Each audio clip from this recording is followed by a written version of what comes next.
Hey guys, imagine this. In the glittering courts of ancient China, where emperors ruled with iron fists and silk robes, the most powerful women weren't queens or empresses. They were prostitutes, wielding poetry and seduction like weapons in a world that chewed them up and spat them out. But here's the dark twist. Behind the glamour, it was a nightmare of slavery, survival, and societal hypocrisy that makes modern scandals look like playground drama. Stick around as we uncover the absurd, painful reality of these forgotten figures who danced on the edge of oblivion. Before you get comfortable, please hit like and subscribe, but only if you truly enjoy what I do. Drop a comment telling me where you're tuning in from and what time it is for you. It's always fascinating to see who's joining us from around the world. Now dim the lights, maybe turn on a fan for that soft background hum, and let's dive together into today's journey. Ancient China. A land of majestic dynasties, profound philosophies, and inventions that shaped the world, like paper, gunpowder, and the compass. But let's not kid ourselves. Beneath that veneer of civilization lurked a seedy underbelly where human lives were traded like cheap trinkets at a market stall. We're talking about prostitution, that age-old profession that somehow managed to weave itself into the fabric of Chinese society from as far back as the spring and autumn period, around 771 to 476 BC. Picture this: warring states clashing swords, philosophers pontificating about harmony, and in the shadows, women, and sometimes men, selling their bodies and talents just to scrape by. Isn't it ironic? The cradle of Confucianism, preaching filial piety and moral order, yet turning a blind eye to the exploitation of the vulnerable. Or maybe not turning a blind eye, perhaps winking at it with a sly grin. Let's start at the beginning, shall we? The origins of this dark truth trace back to those turbulent times when feudal lords battled for supremacy, and the economy was as unstable as a drunk on a tightrope. Historical records, those dusty scrolls that survived centuries of fires and forgetfulness, whisper that prostitution emerged as a structured thing during the Western Zhou dynasty, but really kicked off in the Warring States era. Why? Because war creates chaos. Chaos creates poverty, and poverty? Well, that's the perfect breeding ground for desperation. Families crushed under the weight of taxes and famines would sell their daughters, yes, sell them like livestock, to brothels. Can you imagine the absurdity? A father bowing to some sleazy merchant, handing over his little girl for a handful of coins, all while society nods approvingly because, hey, at least she's contributing to the economy. The pain of survival in those days was raw, unrelenting. These girls, often snatched from rural villages where the only future was backbreaking farm work or starvation, were thrust into a world of false glamour. Trained from childhood, we're talking ages as young as 7 or 8. They learned to sing, dance, play instruments like the pipa or guzheng, and recite poetry that could make a warlord weep. But, oh, the irony, they were educated in the arts while the so-called elite men who patronized them debated ethics over tea. These early courtesans, or geiji as they'd later be called, weren't just bodies for hire. They were performers, entertainers, the original multi-hyphenates in a society that valued culture but devalued women.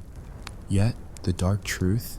For every high-class courtesan lounging in silk, there were dozens of low-class prostitutes chained, literally or figuratively, to their fate, treated like disposable goods. Let's paint a picture of a typical day in the life, shall we? Dawn breaks over a bustling city like Qi or Lu, states locked in endless feuds. A young girl, let's call her May, wakes up in a dimly lit room of a brothel, her home since her parents traded her away during a drought. The air reeks of incense masking sweat and regret. Her madam, a former prostitute herself, now hardened by years of the trade, barks orders: practice your lute, perfect that seductive glance, and remember, smile through the pain. May's not alone. The brothel is a hive of similar stories. Orphans, war widows, debtors' daughters, all groomed to please. By evening, the clients arrive. Merchants flush with cash from silk trades, officials dodging Confucian duties, even poets seeking inspiration. May performs, her voice lilting over strings, reciting verses from the Book of Songs, those ancient odes, that ironically speak of love and loss. But the hook? The real transaction often came after, in private chambers, where survival meant enduring whatever the night brought. The absurdity hits when you realize these women were taxed. Yes, prostitution was a legit business, registered and revenue generating for the state. In later dynasties, brothels paid fees and prostitutes were categorized like menu items. Top-tier courtesans who could choose clients and command fortunes, mid-level ones scraping by, and the bottom rung, slaves in all but name, beaten if they didn't perform. Pain? Oh, it's woven into every thread. Diseases ravaged them, syphilis, gonorrhea, no antibiotics in sight, just herbal remedies that might as well be placebos. Pregnancies were disasters, abortions risky, children often abandoned or sold back into the cycle. And society? Hypocritical to the core. Confucianism preached women's subservience, yet these prostitutes hobnobbed with the powerful, influencing politics from the bedroom. Take the legendary Shi Shi, one of the 4 great beauties from the spring and autumn period. Sent as a gift to King Fuchai of Wu by the rival state of Yue, she was essentially a trained seductress, a prostitute spy whose beauty and wiles helped topple a kingdom. Ironic, right? A woman, objectified and exploited, becomes the pivot of history, while the men around her blunder into ruin. Her story drips with absurdity. Trained in espionage through seduction, she dances her way into the king's heart, distracting him while Yue plots conquest. But the pain? After victory, she's either drowned or vanishes. History's way of discarding its tools. Fast forward a bit to the Qin dynasty, that short-lived empire where the Great Wall was built on bones. Emperor Qin Shi Huang unified China but cracked down on immorality. Yet prostitution thrived underground. The dark truth is, no matter the ruler's edicts, human desperation and desire kept the trade alive. In the Han dynasty that followed, from 206 BC to 220 AD, things got more organized. Emperor Wu, that ambitious conqueror, expanded the empire, but his court was riddled with intrigue, and courtesans played key roles. Think of Zhao Feiyan, a dancer so light she could fly like a swallow, rising from lowly origins to empress, but her path? Through the beds of the elite, navigating jealousy, poison plots, and eventual downfall. The sarcasm here is thick. In a society obsessed with hierarchy, a prostitute could climb to the top, only to be toppled by the same system that elevated her. Let's delve deeper into the Han era's brothel scene. Cities like Chang'an, the capital, were metropolises of 1 million souls, with pleasure quarters buzzing like neon-lit districts today. Brothels were grand affairs, with pavilions, gardens, and stages for performances. A client enters, pays an entry fee, think cover charge at a club, and selects his companion. High-class Geiji might engage in witty banter, quoting Laozi or Zhuangzi, making the man feel intellectual while she picks his pocket metaphorically. But the low end, dank rooms, forced encounters, and the constant threat of violence, the pain of survival. Many turned to opium precursors or alcohol to numb the nights, addictions that shortened already brief lives. Average lifespan? Maybe 30 if lucky, riddled with ailments. And the absurdity? Poetry from this era romanticizes them, Sima Xiangru's odes to beautiful women, yet reality was grim. Comment below. Have you ever read ancient Chinese poetry? Does knowing this dark side change how you see it? Now, let's talk about the economic angle, because nothing screams irony like profiting from misery. In ancient China, prostitution wasn't just tolerated, it was integral to the economy. Brothels paid taxes, contributing to imperial coffers that funded wars and walls. During famines or after battles, surges in supply, widows, captives, drove prices down, turning human tragedy into market fluctuations. Can you picture the bazaar-like atmosphere? Auctions of virgins, bidding wars over talented singers, all while philosophers debated virtue nearby. The dark truth unfolds in stories like that of the poetess Xue Tao from the Tang dynasty. Wait, we're jumping ahead, but let's tease it. In Han times, similar figures existed, women who penned verses of longing, their words preserved while their bodies were forgotten. One absurd tale, a courtesan named Li Ye, whose poetry mocked the very men who paid her, surviving in anthologies as a subtle rebellion. But rebellion came at a cost. Defy too much, and you're out on the streets, begging. The pain intensifies when we consider slavery. Many prostitutes were outright slaves, bought from parents or captured in wars. The Xiongnu nomads to the north raided, selling Han women back into brothels, a vicious cycle. Imagine the trauma, torn from home, marched across deserts, then trained to entertain your enemies. Survival meant adapting, learning languages, customs, all while bearing the hurt. Ironic, isn't it? China, inventor of bureaucracy, systematized even exploitation with ranks. J.I., prostitute; Chang, singer; N.U., slave girl. And male prostitutes? Oh yes, the dark truth includes them. In Han courts, beautiful boys or xiaoguan served emperors and nobles, a nod to homosexuality tolerated in elite circles. Emperor Ai's infamous cut-sleeve story, refusing to wake his male lover, cutting his robe instead, romanticizes it.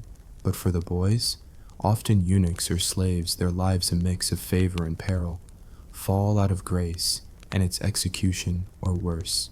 As we wander through this historical nightmare, let's pause on the cultural impact. Prostitutes weren't just victims, they preserved arts. In a male-dominated world, they were custodians of music, dance, literature. Absurd, society shuns them, yet relies on them for refinement. Painful, their contributions credited to patrons, names fading like morning mist. Think of the guqin melodies echoing in brothels, tunes that influenced opera centuries later. Engaging, right? Drop a comment. What's the most surprising fact so far? Would you survive in ancient China? Now, shifting to the Three Kingdoms period, that chaotic interlude of heroes and betrayal. Warlords like Cao Cao amassed harems, including captured courtesans. Dio Chan, another of the Four Beauties, a fictionalized prostitute in Romance of the Three Kingdoms, seduces to assassinate. Ironic fiction mirroring reality. Women as pawns in power games, their bodies weapons, their hearts collateral damage. The novel glamorizes, but truth? Endless suffering amid battles. Survival meant allying with winners, but winners change like seasons. Let's invent a scene based on history. Pure storytelling to hook you. In a Wei Kingdom brothel, a girl named Lan entertains officers. She sings of lost loves, her voice cracking from hidden tears. One night, a general promises freedom for a price. She pays with her dignity, only for him to die in battle, leaving her trapped. Absurd cycle. Hope dangled, snatched away. Pain, scars physical and emotional. No therapy, just more clients. As dynasties fell and rose, prostitution evolved, but the core remained. Exploitation veiled in culture. In the Jin dynasty, post-Han fragmentation, nomad invasions flooded markets with slaves. Brothels boomed in southern refugees, where exiled elites sought solace. A poet like Tao Yuanming wrote of simple life, yet his contemporaries indulged. Irony. Escape worldly strife in arms of those trapped by it. The dark truth deepens with religion's role. Buddhism arrived, preaching compassion, yet monks visited brothels, a hypocrisy alert. Some courtesans converted, becoming nuns, a rare escape. But most, stuck in samsara of suffering. Comment, does this remind you of modern double standards? Share below. Approaching the Sui and Tang dynasties where openness peaked. Tang, 618-907 AD, China's golden age. Poetry, art, cosmopolitan Changjian with foreign traders. Prostitution? At unprecedented levels, legal, taxed, zoned-in pleasure quarters like Pinkang Li. High-class courtesans lived like celebrities, owning property, rejecting suitors. Li Hua from tales rises from rags to respectability. But dark side, lower tiers and squalor. Foreign slaves from Persia or Korea adding exotic appeal. Absurd. Empire celebrates diversity through exploitation. Pain, cultural clashes, language barriers, homesickness amplified. Emperor Xuanzong's court with Yang Guifei, another beauty, started as consort but echoes courtesan roots. Her influence led to an Lushan rebellion, empire's downfall.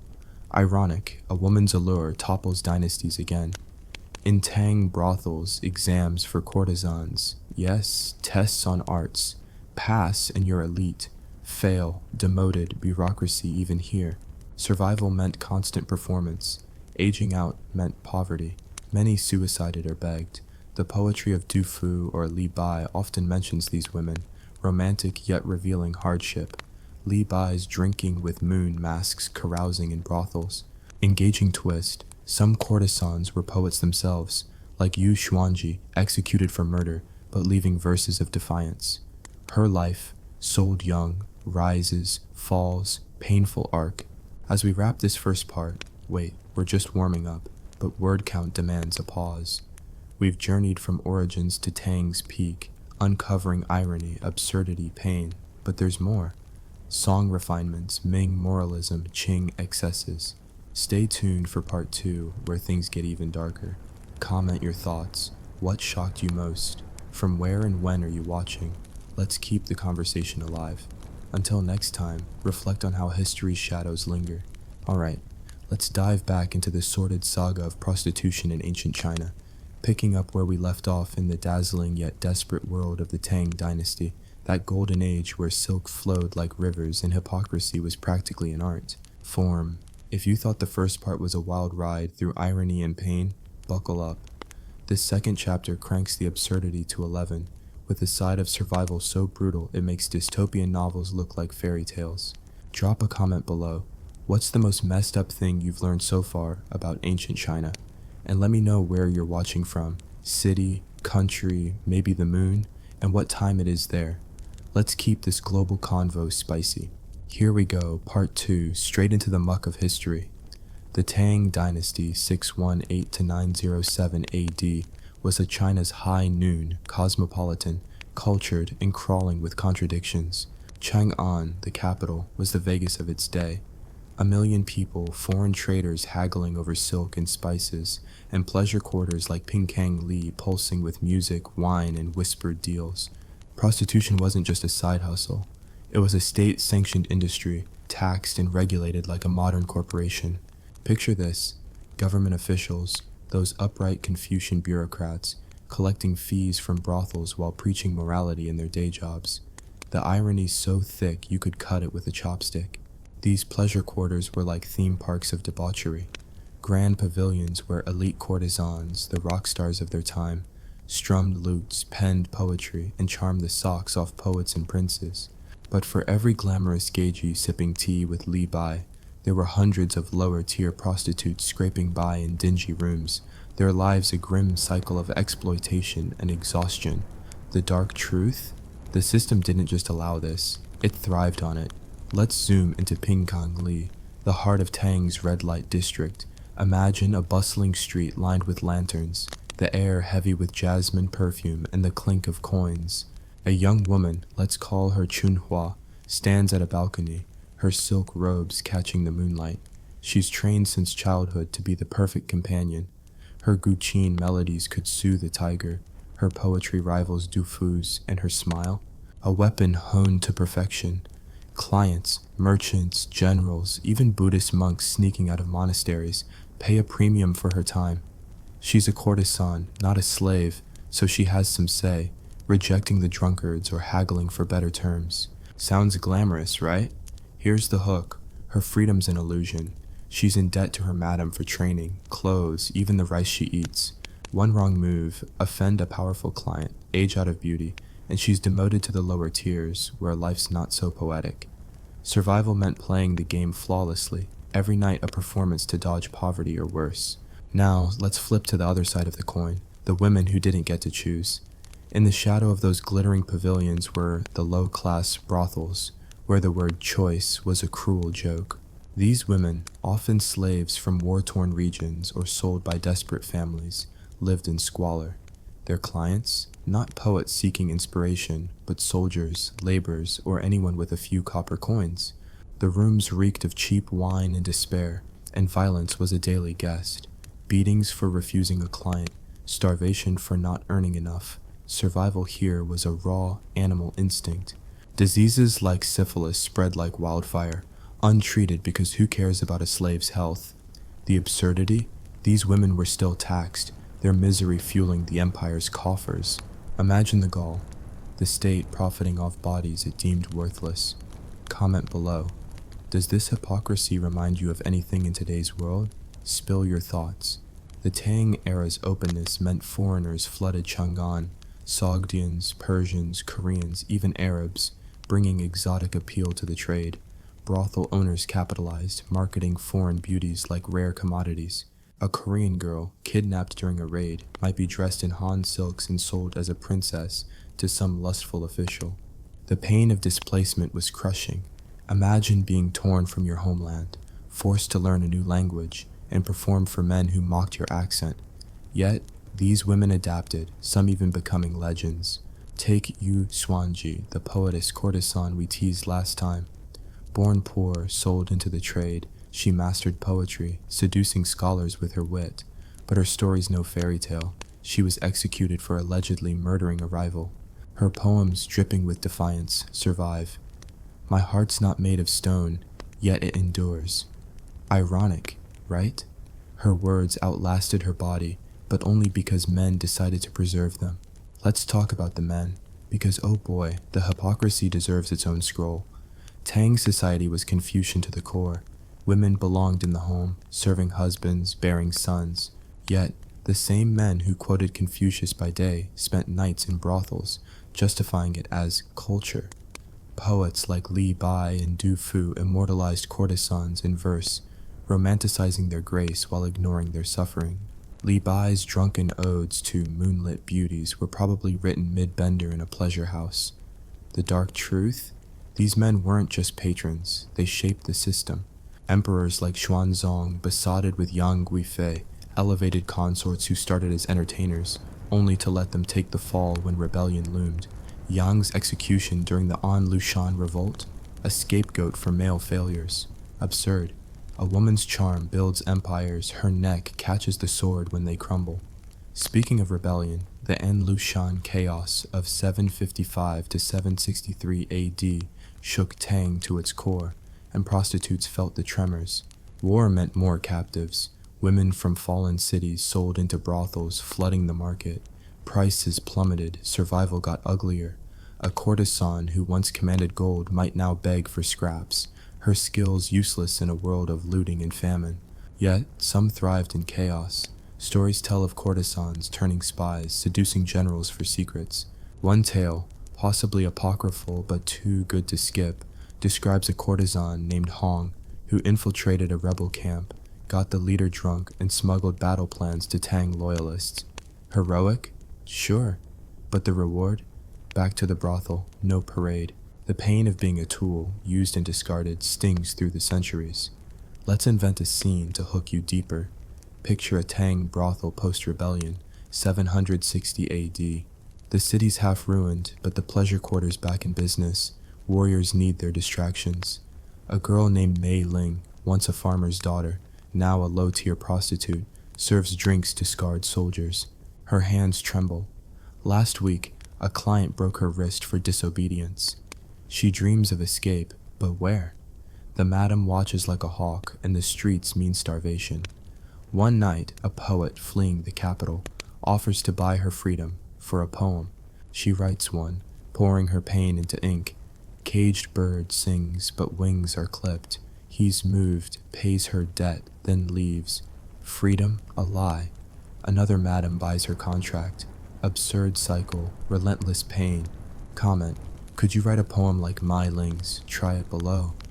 As Tang waned, the 5 dynasties and 10 kingdoms period, 907 to 960 AD, brought more chaos. Warlords ruled, morality took a back seat, and prostitution boomed. Brothels became power hubs, where deals were struck over wine and women. Courtesans like Lady Chen, a semi-mythical figure, allegedly influenced warlord alliances with a single dance. But the dark truth? Most women in this era were pawns, their bodies bartered for military favors. Survival meant navigating treachery. Trust the wrong man, and you're dead. The irony, these women, deemed immoral, often outsmarted the men running the show, yet history rarely credits them. Enter the Song dynasty, 960 to 1279 AD, where things get refined. Song's prosperity brought bureaucracy to new heights, and prostitution got a makeover. The government formalized it, creating official courtesans who worked state-run brothels, entertaining diplomats and officials. These women were civil servants. Imagine that on a resume. They underwent rigorous training, music, calligraphy, even chess to entertain brainy types. But the catch? They were still property leased by the state. The elite ones, like Su Xiaoxiao, a legendary song courtesan, lived like influencers, their names synonymous with elegance. Her tomb in Hangzhou became a pilgrimage site for poets, yet her life, debt, disease, and a death at 19. The pain of youth cut short, masked by romantic myths. Song's urban boom meant bigger pleasure quarters. Kaifeng and Hangzhou were party central, with flower streets stretching for miles. A client could spend days hopping between brothels, each offering different flavors. Singers, dancers, storytellers. But the lower tiers, still hell. Women trafficked from rural areas or nomadic tribes faced brutal conditions.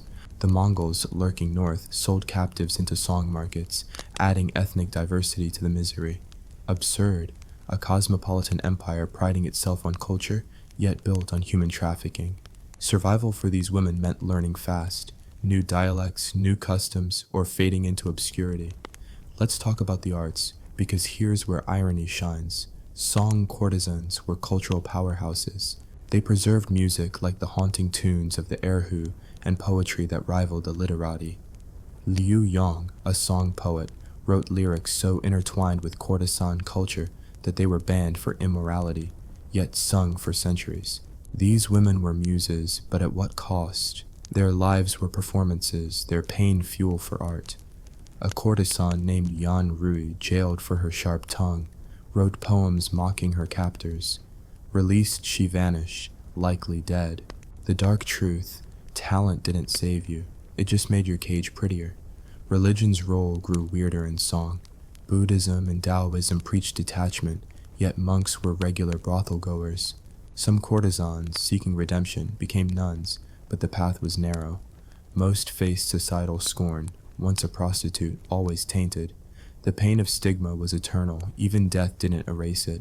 Graves of courtesans were often unmarked, their stories buried unless a poet deigned to write them down.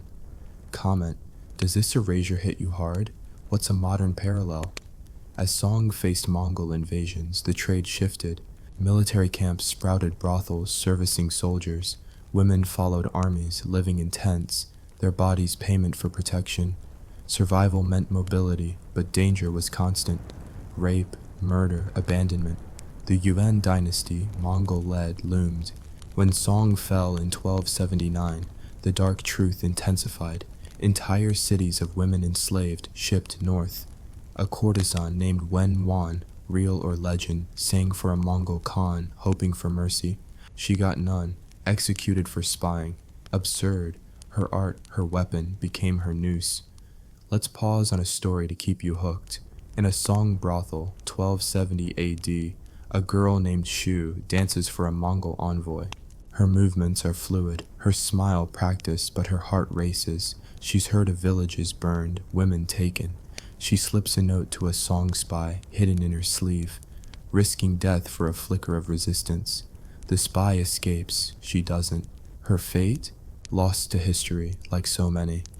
Pain, her sacrifice, unrecorded. Irony, her dance meant to seduce, carried rebellion.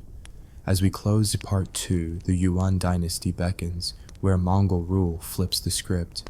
Prostitution becomes harsher, more militarized, yet courtesans still wield influence. Stay tuned for part 3, where we'll unravel more absurdity, more pain, and maybe a flicker of hope. Or not. Drop a comment. What's the most absurd thing here? Could you survive this world? Tell me where and when you're watching, and let's keep this dark journey rolling. Alright, we're back for round 3 of this grim, sardonic plunge into the dark truth of prostitution in ancient China. If you thought the Tang and Song dynasties were a twisted circus of glamour and despair, wait until we wade into the Yuan, Ming, and early Qing eras, where the absurdity gets wilder, the pain cuts deeper, and the hypocrisy could make a philosopher choke on his own scroll. Drop a comment below. What's the craziest thing you've learned so far about this shadowy side of history? And tell me, where are you watching from? Some cozy cafe, a rainy city, or maybe a spaceship orbiting Mars? Let's keep this global vibe alive. Here's part 3. No sugarcoating, just raw, ironic storytelling to keep you glued. The Song dynasty's collapse in 1279 AD handed China to the Mongols, and the Yuan dynasty, 1271 to 1368, was a whole new beast. These horse-riding conquerors didn't just bring their yurts and battle tactics, they brought a brutal pragmatism to the sex trade. Prostitution, already a well-oiled machine, got a Mongol makeover. Think less poetry, more plunder. The Mongols saw women as spoils of war, and brothels swelled with captives from fallen Song cities. Picture this. A once proud Hangzhou courtesan, trained in delicate fan dances, now serving ale to sweaty Mongol warriors in a makeshift camp brothel. The irony? The same empire that built the Silk Road's grandest routes treated human beings like cargo, shipped across continents to satisfy soldiers and traders. Survival in this era wasn't just about charm, it was about dodging the whip, literally. Yuan's rulers, like Kublai Khan, ran a multi-ethnic empire, and their pleasure quarters reflected it. Brothels in cities like Dadu, modern Beijing, were a melting pot of misery. Han Chinese, Jurchen, Korean, even Central Asian women, all thrown together under Mongol oversight. These women were often enslaved during raids, their lives reduced to a grim checklist: entertain, obey, survive. The high-class courtesans of Tang and Song, still around, but their numbers dwindled. The Mongols preferred quantity over quality, flooding the market with slaves. Prices crashed. A woman's worth was measured in copper coins or a bolt of cloth. The dark truth? The UN government didn't just tolerate this, it orchestrated it, setting up state-run brothels to keep troops happy and coffers full. Imagine the absurdity, an empire preaching conquest and unity, yet profiting off the systematic degradation of half its population. Let's zoom into a Yuan brothel, 1290 AD. A girl named Xilan, barely 16, stands in a smoky tent, her hands calloused from washing dishes when not entertaining. She was a Song scholar's daughter, captured during a raid, her calligraphy skills useless now. Her clients? Mongol officers who don't speak her language, barking orders she barely understands. The madam, a hardened Han collaborator, keeps a ledger. Every coin Xilan earns goes to her debt, a never-ending tab for food and shelter. Disease is rampant. A cough could mean death in weeks. Survival means swallowing pride, fear, and sometimes worse. One night, a kind-eyed trader offers to buy her freedom. Hope flickers, then fades when he vanishes, leaving her with nothing but a stolen kiss and a heavier heart. The pain, knowing freedom's a mirage. The irony, her suffering funds the empire's glory. Comment below. Could you endure Xilan's life? What would you do to survive? The UN era wasn't all grim tents and war camps. In cities, elite courtesans clung to their status, entertaining Mongol nobles and Chinese collaborators. These women, often spared slavery due to their talents, walked a tightrope. They had to navigate Mongol customs, think throat singing over Gukchin melodies, while dodging the wrath of jealous wives or rival courtesans. One wrong step, like refusing a powerful Khan, could mean exile or execution. Take the story of Sai Jinhua, a semi-legendary figure whose life spans later dynasties but has Yuan echoes. She charmed foreign envoys, her wit a shield against violence, yet her fame came at a cost. Constant scrutiny, eventual ruin. The absurdity: these women were diplomats in silk, shaping alliances, yet history paints them as mere ornaments. Religion, that supposed beacon of morality, kept playing its hypocritical part. Buddhism and Taoism flourished under Mongol patronage, but monks were no strangers to brothels. Some even ran them, using profits to fund temples. Talk about divine irony. Courtesans seeking escape through nunneries faced slim odds. Society branded them tainted, their sins unforgivable. The pain of rejection was brutal. Imagine pouring your soul into chants only to be shunned by fellow nuns. Yet, some fought back through art. A Yuan poetess, Guandao Sheng, though not a prostitute, wrote of women's struggles, hinting at courtesan lives. Her lines, "I am no jade, yet I am carved," echo their silent rebellion. Comment: does this double standard in religion shock you? Drop your thoughts below. As Yuan crumbled in the 1360s, chaos birthed the Ming dynasty, 1368 to 1644. A Han Chinese comeback that promised order but delivered more of the same. The Ming loved their rules. Confucianism cranked to max. Women locked in domestic cages. yet prostitution bigger than ever. The Ming court, under emperors like Hongwu, tried to cleanse society, banning brothels in fits of moral panic. Spoiler, it didn't work. Pleasure quarters in Nanjing and Beijing thrived, now with a veneer of secrecy to dodge imperial edicts. The irony? The same officials enforcing bans were caught sneaking into brothels, their red robes swapped for plain cloaks. Survival for prostitutes meant navigating this cat-and-mouse game, bribing officials or hiding in plain sight. Ming's pleasure districts like Xinhua and Nanjing were legendary. Picture lantern-lit canals, boats drifting with music, courtesans leaning from balconies like sirens. These women, called flower girls, were celebrities. Think influencers with zithers. They mastered painting, poetry, even political intrigue, entertaining scholars who failed imperial exams and needed a shoulder to cry on. But the dark truth? Even these stars were trapped. Debts to madams, societal scorn, and aging out meant a precarious existence. A famous courtesan, Liu Rushi, married a scholar, hoping for respectability. Her reward? Betrayal, debt, and suicide at 46. The pain of chasing a dream only to be crushed by reality stings hard. Let's craft a scene to keep you hooked. In a Qinhuai brothel, 1420 AD, a courtesan named Lian entertains a disgraced official. Her pipa hums, her smile masks exhaustion. He's drunk, ranting about lost glory, while she nods, slipping his secrets to a rival via a coded poem. She dreams of buying her freedom, but the madam raises her debt with every performance. One night, a fire sweeps the district, common in wooden brothels. Leon escapes, but her savings burn. She's free, technically, but penniless, begging by the canal. Absurd. Her talent saves her life, only to trap her in a new hell. Comment: what's your take on Leon's story? Could you outsmart the system? Ming's economy fueled the trade. Urban growth, trade with Europe, and a silver influx made cities like Suzhou party hubs. Brothels catered to every taste. Opera singers, acrobats, even male prostitutes for elite tastes. The Southern-style boys, young and effeminate, served scholars in secret, their lives as precarious as their female counterparts. The hypocrisy peaked here. Ming's strict moral codes clashed with its indulgence, and prostitutes bore the blame. Laws punished them, not clients. Classic victim shaming. Survival meant dodging constables, bribing guards, or marrying out, though husbands often sold wives back into the trade. The pain of betrayal was a constant companion. Art and literature, as always, owed a debt to these women. Ming novels like Yin Ping Mei, The Plum in the Golden Vase, glorified courtesans while exposing their exploitation. Written by an anonymous scholar, probably a brothel regular, it's a soap opera of lust and greed, with prostitutes as both victims and schemers. The irony?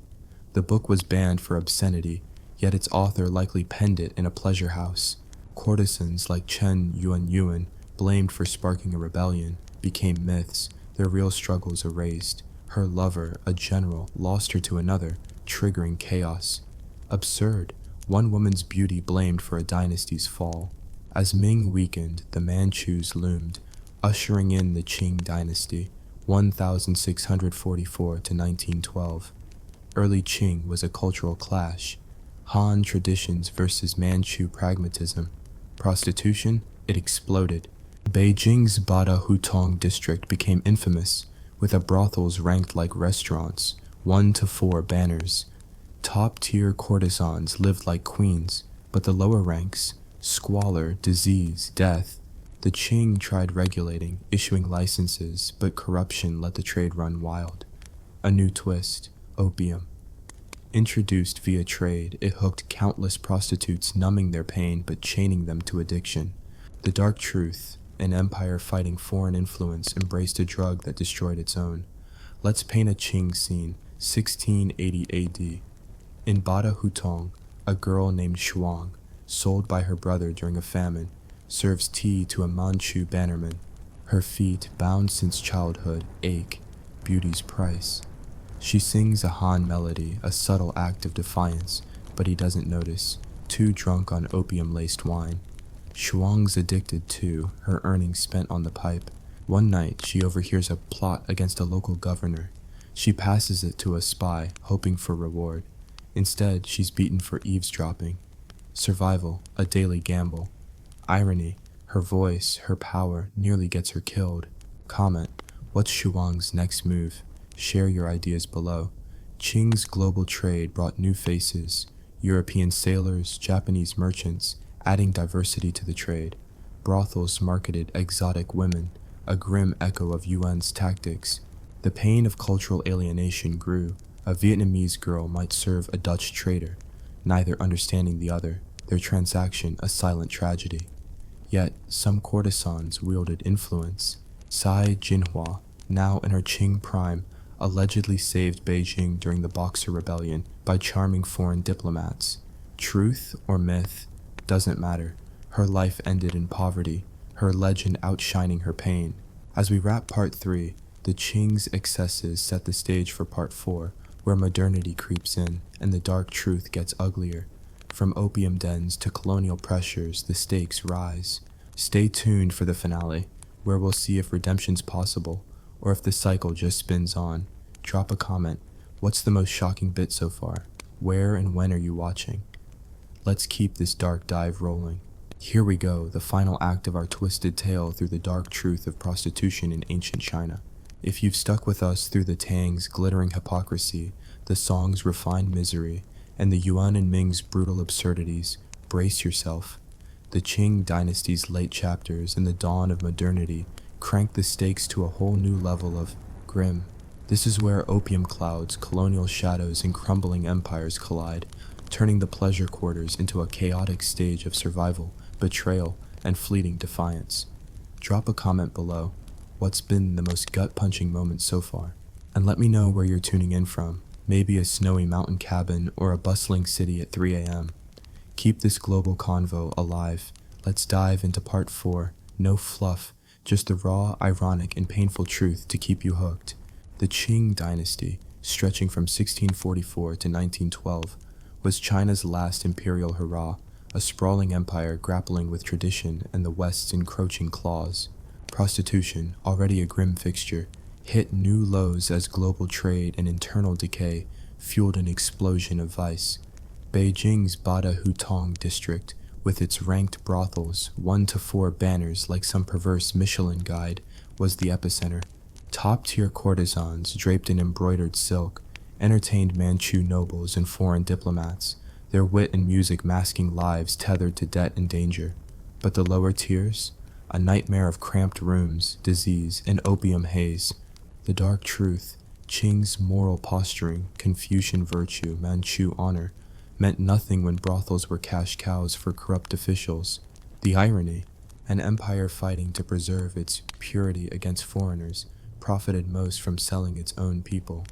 Let's step into Bada Hutong, 1850 AD. The air's thick with opium smoke, a new player in this ancient game. A girl named Jia, sold into the trade after her village flooded, navigates a second banner brothel. Her feet, bound to tiny lotus stubs, throb, beauty's cruel tax. She's trained to sing Peking opera, her voice a lure for wealthy merchants. But opium's her real master. Clients pay extra to share the pipe, and she's hooked, her earnings vanishing into the drug. Survival means feeding the addiction while dodging violent drunks. One night, a British trader, flush with silver from the opium trade, promises to take her to Shanghai. Hope sparks. She dreams of a new life. Spoiler, he sails off, leaving her with nothing but a cough and a debt. The pain? Trust shattered in a world that thrives on lies. The absurdity? The same opium destroying her life bankrolls the empire's ports.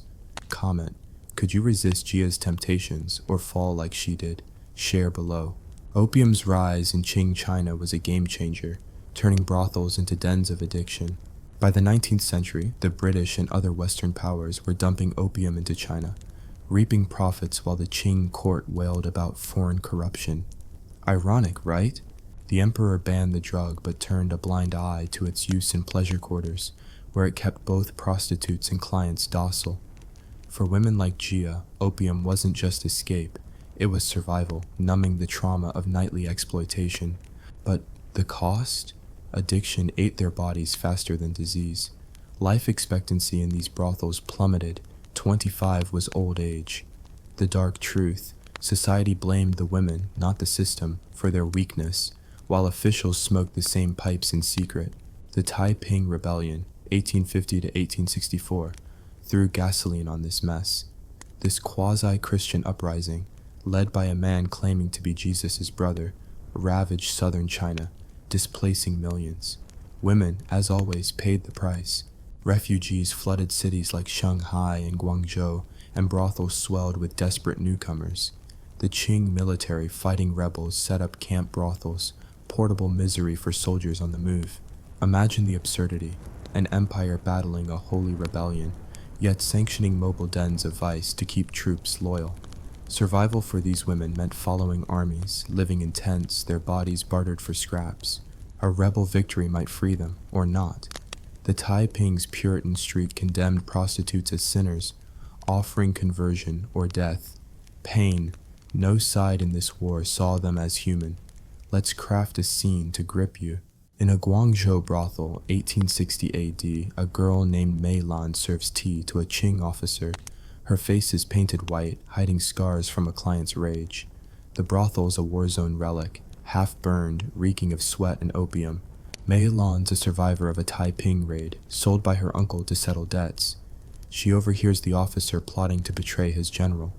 Risking all, she whispers the plan to a rival, hoping for reward. Instead, she's caught, whipped, and sold to a worse brothel. Her defiance, her one act of agency, backfires. Irony: her courage only tightens the chains. Comment: what would you do in Mei Lan's shoes? Drop your thoughts below. Colonial powers, British, French, Japanese, piled on the pressure. Treaty ports like Shanghai became vice capitals, with foreign-run brothels catering to sailors and expats. Chinese women, marketed as exotic, face new humiliations, serving men who mock their language, their bound feet, their very existence. The pain of cultural erasure was acute. Imagine singing a Han lullaby for a leering foreigner who pays to degrade you. Yet, some women turn the tables. Courtesans like Cai Jinhua, now a Qing legend, navigated this world with cunning, charming Western diplomats to gain influence. During the Boxer Rebellion, 1899 to 1901, she allegedly brokered peace talks, saving lives. Her reward? Scorn from both Chinese and foreigners, dying in poverty. Absurd: a woman saves a city, yet history spits on her grave. Qing's pleasure quarters weren't just about sex. They were cultural hubs, even in decline. Courtesans preserved Peking opera, their performances shaping a national art form. They wrote poetry, like Lin Daiyu in Dream of the Red Chamber, a novel echoing real courtesan lives: love, betrayal, death. The irony: this masterpiece, penned by Cao Shuiqin, was likely inspired by his own brothel visits, yet it romanticizes the women he exploited. Their real stories? Buried under myth. A courtesan named Du Xinyang, a literary figure, throws her jewels into a river rather than face betrayal. Real women had no such dramatic exits, just quiet, desperate ends. As the Qing staggered into the 20th century, reform movements stirred. The 1911 revolution toppled the dynasty, birthing a republic that promised change. Spoiler: it didn't deliver for prostitutes. The new government, obsessed with modernizing, cracked down on vice, but brothels just went underground. Shanghai's Jazz Age saw high-class courtesans rubbing elbows with gangsters and warlords, while the poor sold themselves in alleys. The pain of transition was brutal. Modernity meant new clients, not new freedoms. Communist stirrings in the 1920s preached equality, but prostitutes were still class enemies, shunned or re-educated. Survival meant adapting to yet another regime, each with its own brand of hypocrisy. Let's paint one last scene. 1910 AD, Shanghai's French concession. A girl named Xu Ying, barely 20, works a neon-lit brothel catering to foreigners. Her mother, a former courtesan, sold her to escape debt. Xu Ying's learned English, a rare skill, and charms a French merchant with broken phrases and a fake smile. She saves coins, dreaming of a shop, a life beyond the pipe's haze. One night, a revolutionary slips her a pamphlet: freedom, equality. She hides it, heart racing, but the madam finds it, burns it, and beats her. The revolution comes, but Xu Ying's still trapped, her dreams ashes like the pamphlet. Absurd. A new China dawns, but the oldest profession endures. Comment: what's Xu Ying's next step? Could you keep hope alive? As we close this saga, let's reflect. From the warring states to the republic, prostitution in China was a mirror of society's darkest truths. Exploitation dressed in silk, pain hidden behind poetry, survival against impossible odds. The irony? These women, scorned as lowly, shaped culture, politics, even history, yet their names fade while their clients shine. The pain? Their lives often ending in unmarked graves were the price of an empire's glory. The absurdity? We're still grappling with these issues today. Different costumes, same game. This journey's done, but the conversation's not. Drop a comment. What hit you hardest? How does this history echo in our world? Tell me where you're watching. Tokyo at dawn, New York at midnight, and let's keep the fire burning. Thanks for diving into this dark truth with me. Until next time, question everything, and never forget the voices history tried to silence. Imagine this: 65,000 years ago, a band of intrepid humans, fresh from Africa's cradle, gaze across choppy seas from what we now call Indonesia, thinking, hey, that distant landmass looks like a great spot for a barbecue. Let's paddle over in our rickety rafts.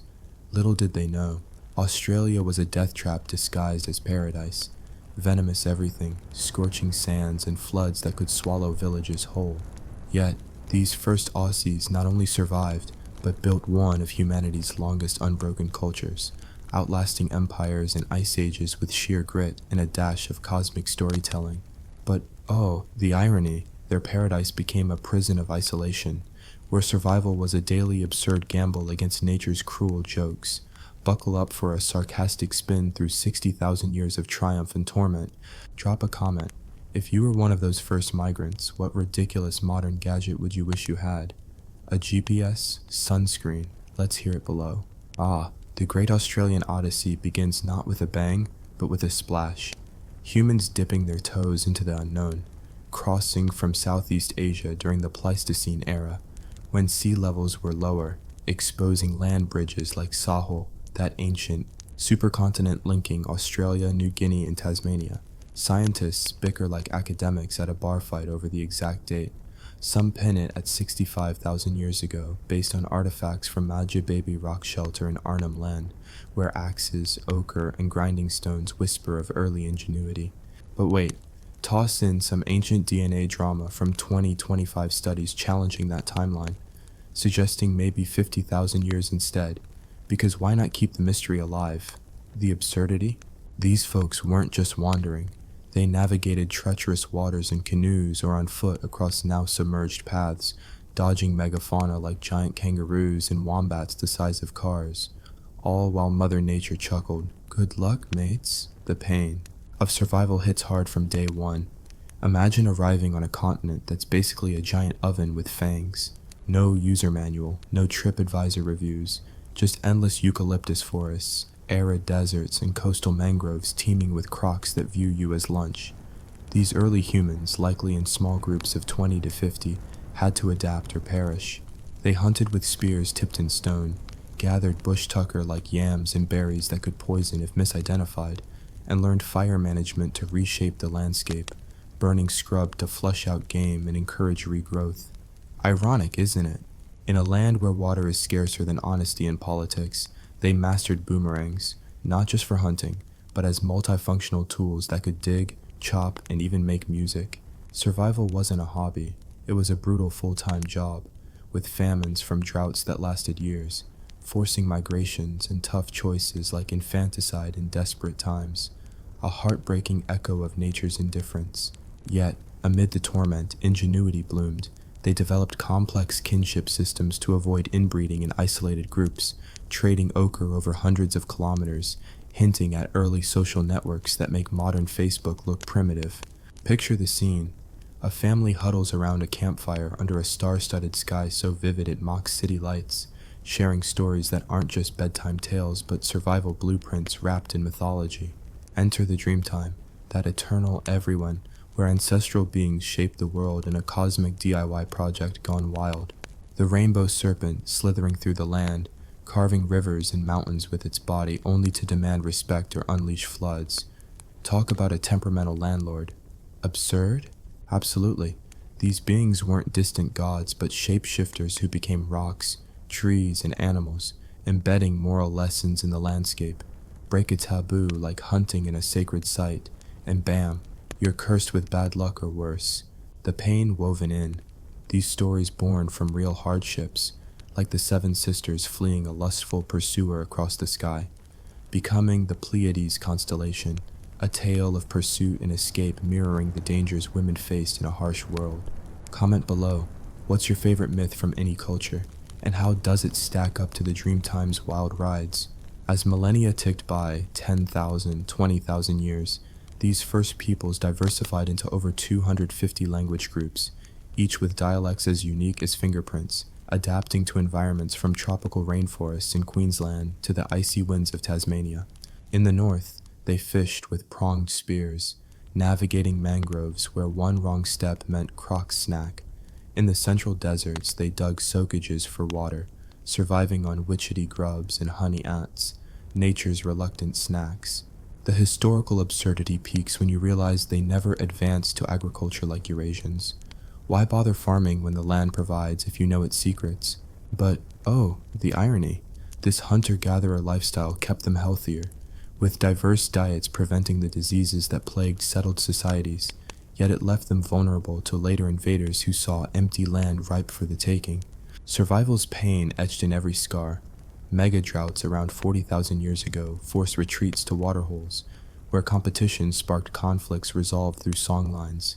Those invisible maps sung across generations, guiding nomads to resources while preserving history. Imagine memorizing a continent's worth of lore without paper, one forgotten verse and your clan starves. And the animals? They coexisted with diprotodons, those hippo-sized marsupials, until human hunting and climate shifts wiped them out around 45,000 years ago. Debated, of course, because blaming humans is too on the nose.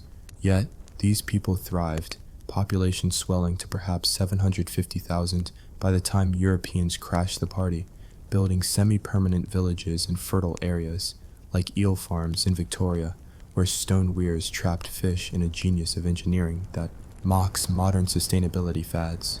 The sarcasm drips when considering their spiritual tech, didgeridoos droning in ceremonies, connecting breath to earth in rhythms that healed or hexed, while body paints from ochre told stories of belonging. But the nightmare lurks. Isolation bred resilience, but also fragility. No metal tools until trade with moccasins from Indonesia around 1700 AD brought knives and tobacco, a teaser of outside worlds. Before that, pure grit, women grinding seeds for damper bread, enduring pregnancies in the bush with midwifery knowledge passed orally, while men spear-hunted kangaroos, risking broken bones without hospitals. The absurdity of it all, a continent where time stood still, cultures evolving in harmony with a land that could kill you for fun, yet producing art like the Bradshaw figures in the Kimberley, ancient rock paintings of ethereal beings that baffle. Experts, aliens, spirits, or just bored artists with a flair for the dramatic? Pain surfaces in oral histories of great floods, perhaps memories of rising seas post-ice age, swallowing coastal homes and forcing inland treks, families clinging to rafts as waves claimed kin. Comment: have you ever survived a natural disaster? How does it compare to these ancient ordeals? Share your stories below. Fast forward through eons. By 20,000 years ago, during the last glacial maximum, Tasmania's people walked across Bass Strait before waters rose, isolating them in a colder world where they adapted by crafting warmer clothes from possum skins, sewn with sinew needles, innovation born of necessity, not Netflix binges. The irony? While Egyptians built pyramids much later, these Aussies were quietly revolutionizing human adaptation, using controlled burns to manage landscapes, creating biodiversity hotspots that modern ecologists envy. But survival's toll, high infant mortality from exposure, infections without antibiotics, and the constant dance with death from snake bites or falls. Yet, joy flickered in corroborees, dances under moonlight, retelling Dreamtime epics like Tidalik the Frog, who drank all the water in greed, only to burst laughing, a cautionary tale on selfishness amid scarcity. Absurd moralism, frogs teaching humans economics in a desert. As we near the end of this first leg, ponder the historical joke. These first humans turned a hostile rock into a living museum of resilience, their bloodlines unbroken for 60 millennia, outpacing any dynasty. But shadows loom, outsiders on the horizon, bringing civilization that's anything but civil. Stay tuned for part 2, where moccasins trade, Dutch ships blunder by, and Cook claims it all, unleashing a cascade of absurdity and agony. Drop a comment. What's the most mind-blowing fact from this era? Where are you watching from, and what's the time? Let's keep this ancient fire burning. Alright, we're back for round 2 of our wild, sarcastic romp through the 60,000-year epic of Australia's first humans. If part 1 hooked you with tales of daring sea crossings, venomous landscapes, and Dreamtime deities throwing cosmic tantrums, this chapter ramps up the stakes with trade, outsiders, and a world inching toward collision. These indigenous Aussies, masters of survival in a land that seemed designed to kill, face new challenges as outsiders peeked at their shores, bringing both opportunity and omens of doom. Drop a comment. What's the wildest survival trick you've learned so far? And tell me, where are you watching from?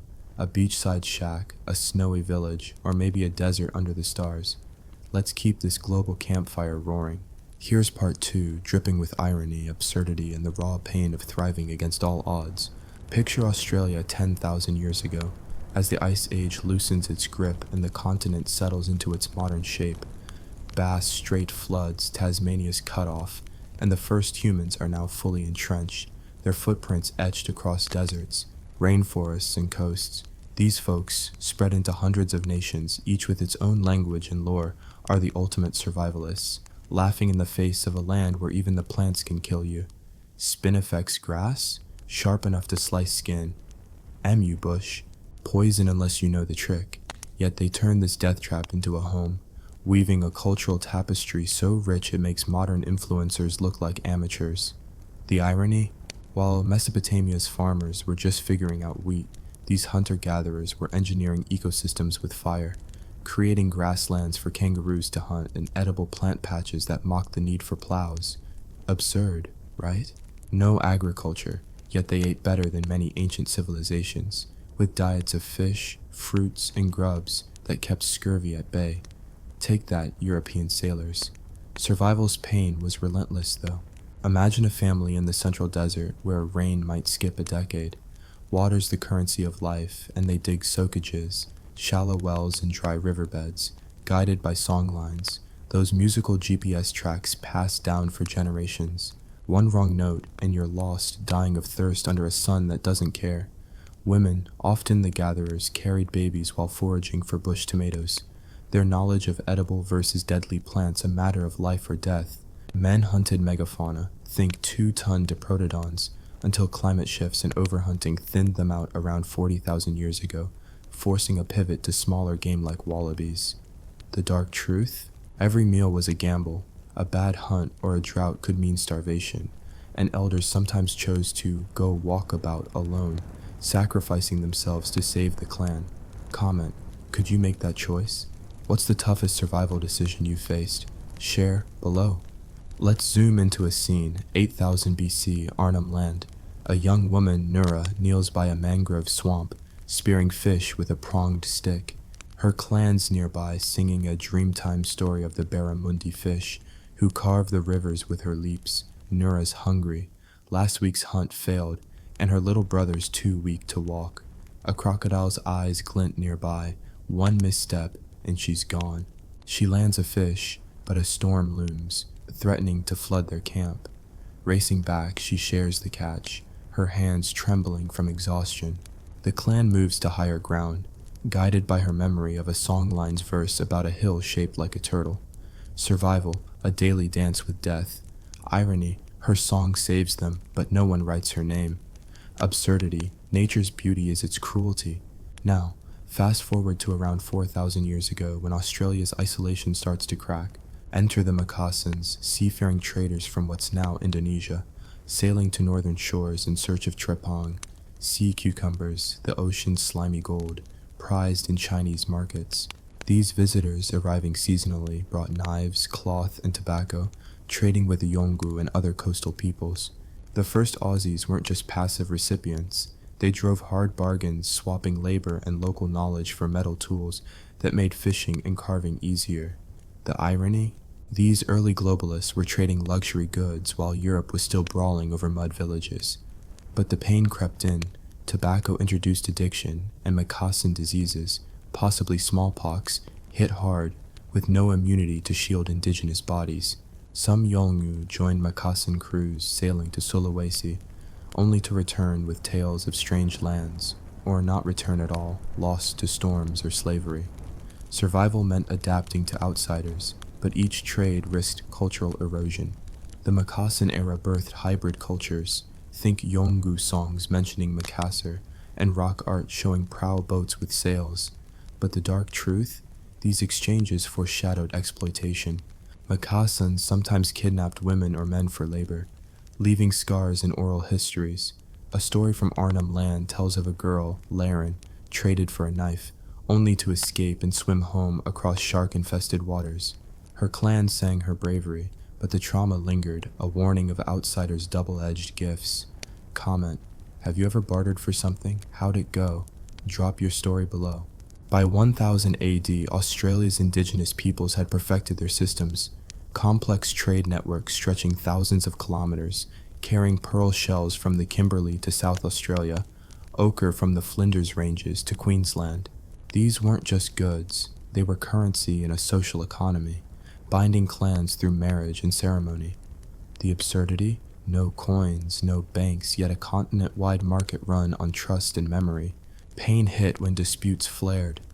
Raids over resources or broken agreements could spark blood feuds, resolved through ritual combat or sorry business ceremonies to restore peace.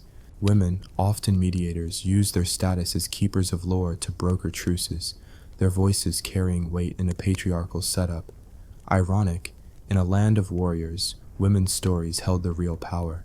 Let's paint another scene, 500 AD near Lake Eyre. A man named Chiandri treks across salt flats carrying ochre for trade. His clan, starving after a drought killed their usual game.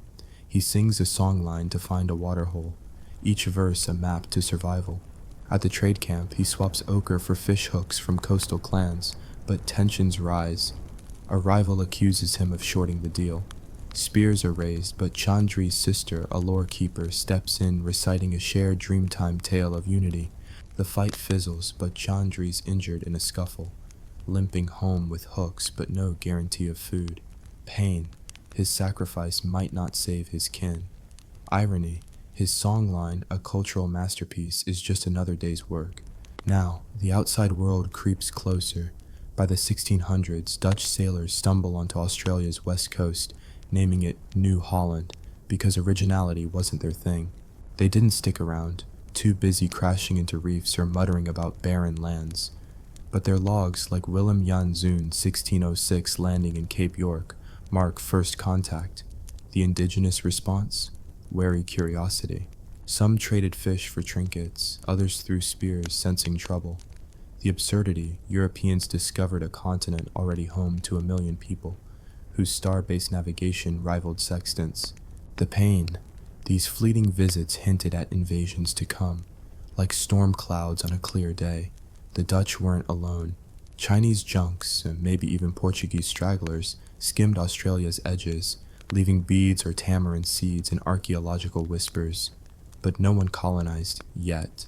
Indigenous clans kept thriving, their corroborees pulsing with dances that told of ancestors like the Wangina, cloud makers painted on Kimberley rocks with haunting, eyeless faces. These ceremonies weren't just art, they were survival tech, reinforcing social bonds to weather famines or floods. Women's roles shone here. They led women's business, secret rituals passing down plant medicine or childbirth lore. The dark truth? Their power was revered but fragile. Break a taboo, and exile or worse awaited. By 1700, coastal clans like the Eora in Sydney's future harbor were fishing with shell hooks, living in bark shelters and trading with neighbors. Their diet, oysters, possums, yams, was healthier than the scurvy-ridden sailors who'd soon arrive, but the pain of isolation lingered. No beasts of burden, no wheels, just human muscle against a vast, unforgiving land. The irony? This backward life sustained them for millennia, while advanced Europe was about to unleash chaos. A story from the Darug people tells of a girl, Barangaroo, who fished with such skill she fed her clan alone during a lean season. Her tale, later mythologized, hides the grind. Days without catch, nights of hunger, and the looming threat of rival raids. As we near 1788, the year Captain Cook's shadow looms large, let's pause on a final scene. In Botany Bay, 1750 AD, a boy named Kweku watches his father carve a boomerang, learning its arc to hunt birds.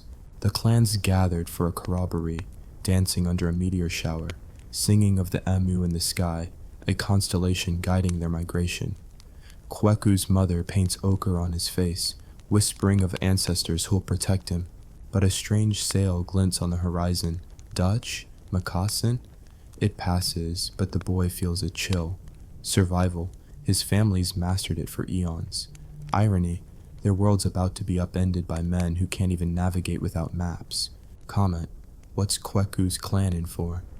Guess below. The second leg wraps as the British prepare to crash the party, their ships loaded with convicts and conquest. Part 3 will dive into the First Fleet's arrival, the clash of worlds, and the gut-wrenching fallout for Australia's First Peoples. Stay tuned for more absurdity, pain, and flickers of defiance. Drop a comment. What's the most insane survival tactic from this era? Where and when are you watching? Let's keep this ancient saga blazing. Here we go, diving headfirst into part 3 of our sardonic saga, through the 60,000-year epic of Australia's first humans.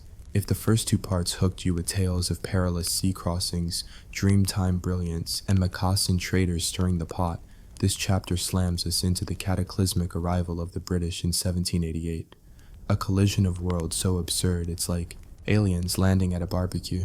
The indigenous peoples who'd outsmarted a continent of venom and drought for millennia now faced a new predator, colonization, with its muskets, smallpox, and arrogance. Drop a comment. What's the most jaw-dropping survival story so far? And where are you watching from? A foggy London flat?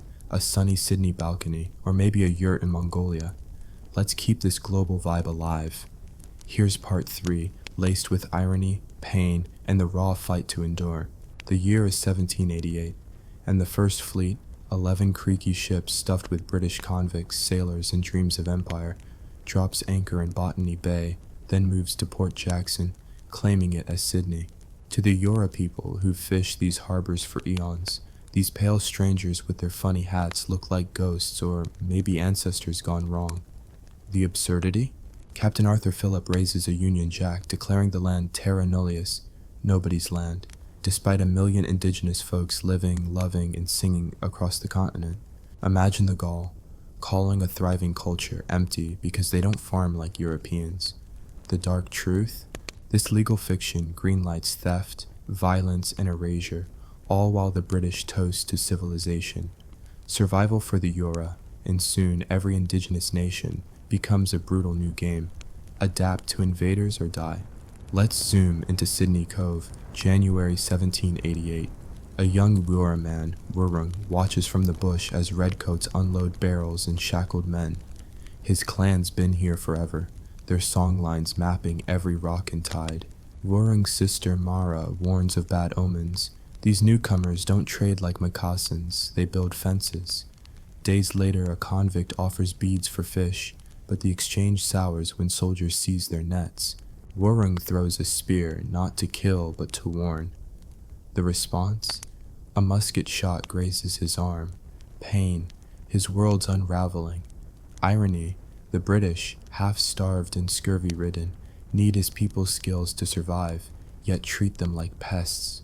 Comment, what would you do in Wurrung's place? Fight, flee, or negotiate? Drop your thoughts below.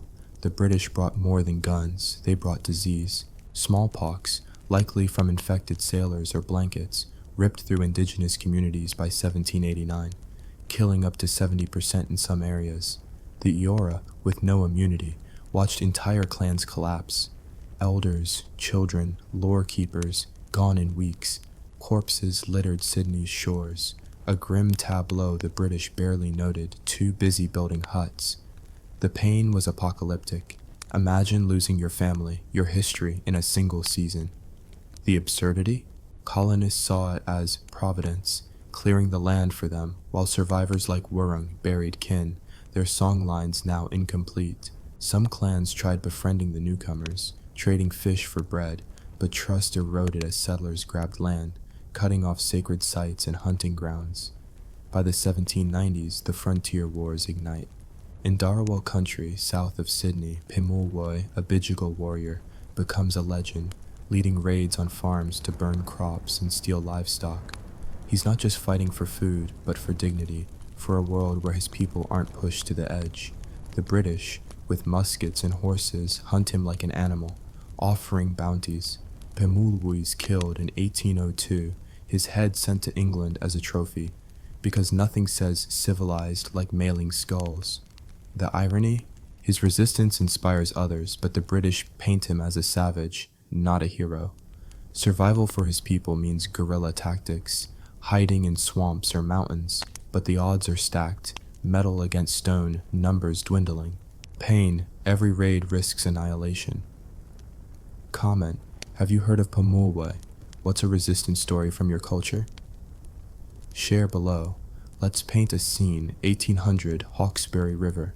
A Dharawal woman, Chetta, gathers yams with her daughters, teaching them a songline about the river's spirit. Settlers have fenced nearby, their sheep trampling sacred grounds. Chetta's husband joined Pimulwoy's raids, but he's missing, likely dead. A convict worker approaches, offering flour for favors. Chetta refuses, knowing the cost. Rape and violence lurk behind such deals. That night, soldiers raid her camp, accusing her of hiding rebels. She escapes with one daughter, the others taken. Survival, running, always running. Irony, her yams, once life, now feed invaders.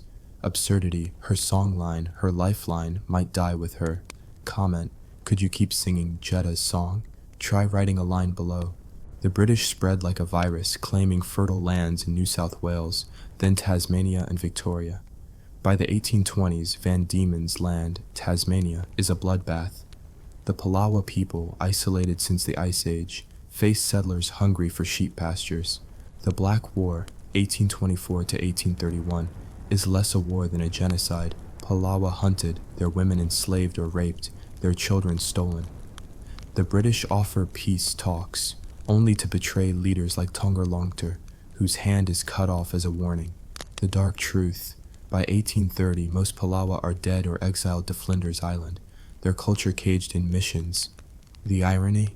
Settlers mourn the dying race they're actively killing, while praising their own progress. Survival for the Palawa means clinging to fragments, stories, dances, whispered in secret. Mainland clans fare little better.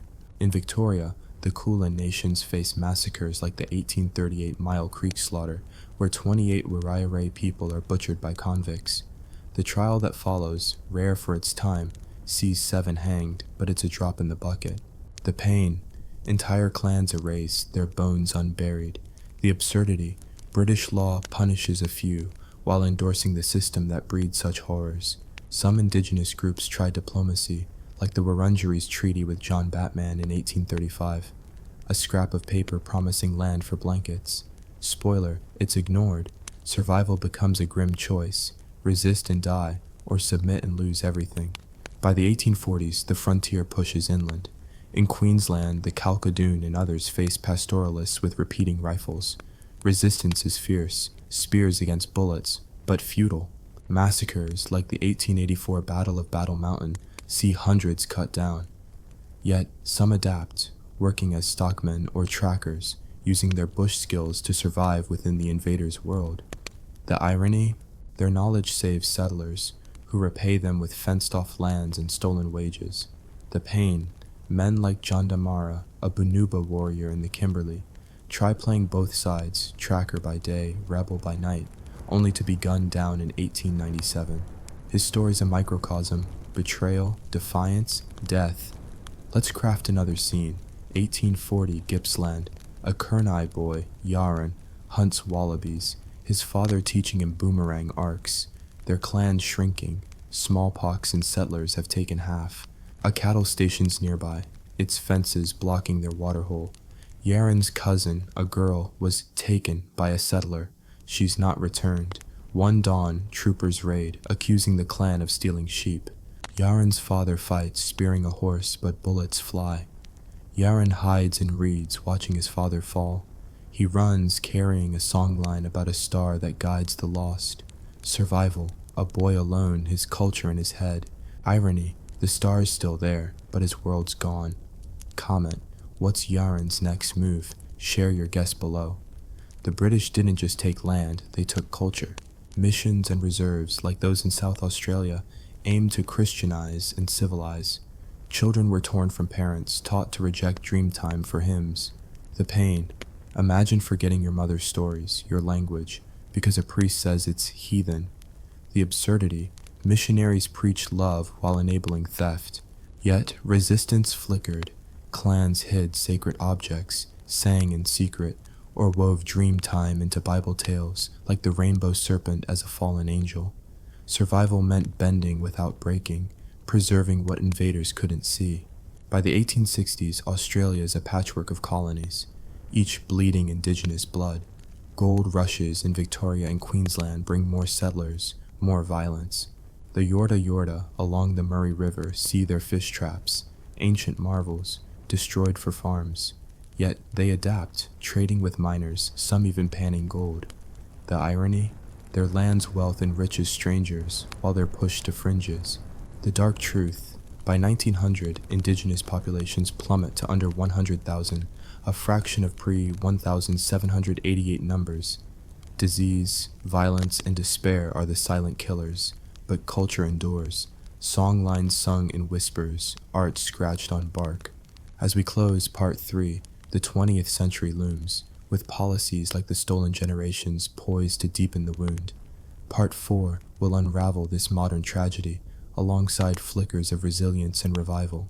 Stay tuned for more absurdity, pain, and the unyielding spirit of Australia's first peoples. Drop a comment. What's the most shocking colonial act so far? Where and when are you watching? Let's keep this saga burning. Alright, we're charging into the final act of this 60,000-year saga of Australia's first humans, a tale soaked in grit, irony, and the brutal absurdity of survival. If the last 3 parts hooked you with epic migrations, Dreamtime genius, and the gut punch of British invasion, this chapter drags us through the 19th and 20th centuries, where colonization's claws dig deeper, and the indigenous spirit fights to endure amid policies designed to erase it. From stolen children to stolen futures, it's a nightmare dressed in progress. Drop a comment. What's been the most heart-wrenching moment so far? And where are you watching from? A stormy coast, a desert hideout, or maybe a city at dawn? Let's keep this global fire burning. Here's Part 4, raw, sarcastic, and dripping with the pain of resilience. The 19th century's twilight sees Australia transformed into a British playground, colonies sprawling, gold glinting, and indigenous peoples shoved to the margins. By the 1890s, the frontier wars taper, not from peace but exhaustion. The indigenous population, once a million, is now under 100,000, ravaged by smallpox, massacres, and despair. The dark truth? The British, drunk on civilizing zeal, don't just want land. They want souls, cultures, entire ways of life erased. Enter the missions and reserves like Coranderrk in Victoria or Moore River in Western Australia, where Aboriginal people are herded like cattle, told to farm, pray, and forget their songlines. The irony? These sanctuaries are prisons where missionaries preach salvation while starving kids of their heritage. Survival now means navigating a world where your language is banned, your ceremonies outlawed, and your kids aren't yours. Let's dive into a scene. 1905, Moore River Settlement. A Wiradjuri girl, Ngalia, 12, huddles in a dormitory, her hair cut short by a missionary who calls her heathen. Her mother was taken to a reserve. Her father died in a frontier skirmish. Ngalia hides a carved emu feather, a secret link to her clan's Dreamtime story of the sky emu. At night, she whispers its tale to other kids, risking a beating if caught. A white protector offers her a job as a maid in Perth. Freedom, he says. She goes, only to face abuse and no pay. She runs, hiding in the bush, surviving on witchetty grubs like her ancestors. Pain, her childhood stolen. Irony, the protection meant to save her is her cage. Absurdity, her feather, a relic of 60,000 years, outlives the mission's Bible. Comment, could you hide something like Nalia's feather? What would it be? Share below. The early 20th century brings the stolen generations, a policy so vile it makes the frontier wars look quaint. From the 1910s to the 1970s, Aboriginal and Torres Strait Islander children, up to 1 in 3 in some regions, are ripped from families under Protection Acts, sent to missions, foster homes, or white families to be assimilated. The goal? Breed out the Aboriginal problem. Kids as young as 2, like those at Kinchela Boys' Home, are beaten for speaking their language, their names replaced with numbers. The pain is generational. Imagine your identity erased, your mother's face a fading memory. The absurdity? Governments call it welfare while destroying families, then pat themselves on the back for progress. Some kids escape, like Molly Craig, who in 1931 walked 1,600 kilometers home across the desert, following a fence, a story later told in Rabbit-Proof Fence. Survival, sheer defiance, but at what cost? Most never reconnect, their songlines severed. By the 1920s, Australia's federated, a shiny new nation, but for indigenous peoples, it's a dystopia. The White Australia policy, aimed at immigrants, mirrors the exclusion of Aboriginal people, denied citizenship, voting rights, even wages. Many work as stockmen or domestics, their bush skills vital to cattle stations, yet they're paid in flour or tobacco, if at all. The irony? Their labor builds Australia's wealth, but they're barred from its benefits. In the Northern Territory, the Gurindji people, led by Vincent Lingieri, toil on Wave Hill Station, their ancestral land. In 1966, they strike, demanding wages and land rights, a spark of rebellion. The pain, decades of exploitation. The absurdity, they're fighting for land they've stewarded for millennia. Let's paint another scene, 1930 Central Desert. A Pintupi man, Waru, leads his family across dunes, following a songline to a waterhole. Their land's now a cattle run, fences blocking sacred sites. Waru's son was taken to a mission, his wife sick from settler-introduced flu. They meet a prospector offering food for guiding him to gold. Waru agrees, sharing bush knowledge, but the prospector cheats him, leaving a sack of rotten flour. Waru's family eats it, sickening further. He sings to keep their spirits up, a dreamtime tale of a star that never falls. Survival, clinging to hope amid betrayal. Irony, his knowledge, worth more than gold, is stolen for crumbs. Comment, what's Waru's next step? Drop your guess below. The mid-20th century sees flickers of change, but it's a slow burn. World War II pulls indigenous men into service, digging trenches, guiding troops through bush, yet they return to segregation. The 1940s and 50s bring urban migration. Some Aboriginal people move to cities like Sydney, forming communities in Redfern. Here, culture adapts, corroborees blend with jazz, dreamtime stories morph into protest songs. But the pain persists. Racism, poverty, and police harassment dog their steps. The absurdity? Australia celebrates its mateship, while treating its First Peoples like outsiders. Activists like Pearl Gibbs and Faith Bandler rise, pushing for rights, but change is glacial. The 1967 referendum finally grants citizenship and counting in the census. A win, but ironic when you've been here 60,000 years. By the 1970s, the land rights movement gains steam. The Gurindji's Wave Hill walk-off leads to the 1975 handover of their land by Prime Minister Gough Whitlam, a symbolic scoop of dirt poured into Lingiari's hands. But the dark truth? Most land remains locked in white hands, and bureaucracy strangles claims. In Arnhem Land, Yolngu people fight mining on their sacred sites, using bark petitions, art as protest. Their songlines mapping uranium-rich lands are ignored by companies hungry for profit. Survival now means courtrooms, not spears, but the odds are still stacked. The pain, fighting for what's yours, only to be told it's not. The irony, a nation built on indigenous knowledge claims it as crown land. Let's craft one last scene. 1980 Redfern. A young Kori woman, Jira, sings at a community rally, her voice blending dreamtime with protest lyrics. Her grandmother was stolen, her father jailed for vagrancy. She studied law, using it to fight for land rights. Cops watch, batons ready, but Jira sings of the rainbow serpent, defying their glares. A developer wants her community's land for condos. She organizes, risking arrest. Survival, her voice, her fight. Irony, her song, born 60,000 years ago, battles a nation barely 2 centuries old. Absurdity, she's called radical for wanting her birthright. Comment, what's Jira's song about? Write a line below. As the 20th century closes, revival stirs. Indigenous artists like Albert Namatjira paint landscapes that weave dreamtime with Western styles, reclaiming narratives. Languages, once banned, are taught again. Arrernte, Warlpiri, Yolngu Matha, defying erasure. The 1992 Mabo decision overturns terra nullius, recognizing native title, but it's a half victory. Land claims crawl through courts.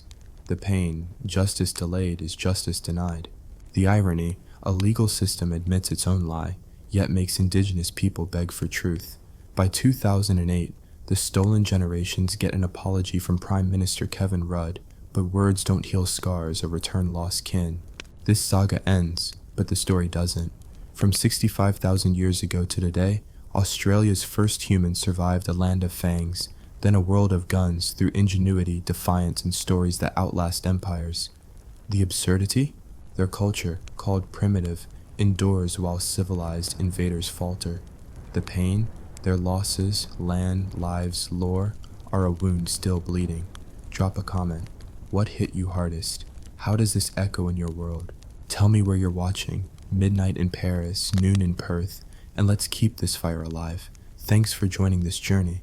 Never forget the voices that sing through time. Imagine this. Around 200,000 years ago, in the sweltering cradle of East Africa, a ragtag bunch of early humans, our scrappy ancestors, stumbled out of the evolutionary fog, blinking at a world full of saber-toothed cats, mega-droughts, and volcanoes that could bury dreams in ash. They weren't conquering heroes. They were desperate survivors, dodging starvation and predators with nothing but crude stones and a stubborn will to not die. But here's the absurd twist. From this chaotic hot mess, they sparked the greatest migration in history, spreading like a viral meme across the globe, turning a single African spark into humanity's wildfire. Yet, for every step forward, nature slapped them back with ice ages, floods, and famines that make modern traffic jams look like a picnic. Stick around as we unpack this ironic odyssey of triumph and torment, where survival was a cruel joke played on our forebears. Drop a comment. If you were an early human, what ridiculous modern invention would you kill for? A fridge for mammoth meat or GPS to avoid those pesky glaciers? Let's hear it below. The great human migration out of Africa. It's like the ultimate road trip from hell, starting around 200,000 years ago, when Homo sapiens first popped up in the Ethiopian highlands, or maybe Morocco's Jebel Irhoud caves, depending on which bone-digging archaeologist you ask. Picture it. A world where the Sahara wasn't yet a sandbox of doom, but lush savannas teeming with elephants the size of buses and hyenas that could crack your skull like a walnut. Our ancestors, these clever apes with bigger brains and slimmer brows, weren't lounging in paradise.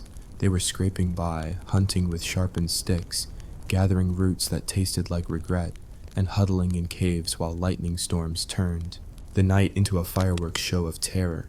The irony, while they evolved thumbs for tool making, nature evolved ways to make life a non-stop survival audition. Volcanic eruptions like Toba around 74,000 years ago nearly wiped them out, choking the skies with ash and plunging the planet into a mini-ice age. Bottleneck event they call it, more like a cosmic screw you that left humanity hanging by a genetic thread.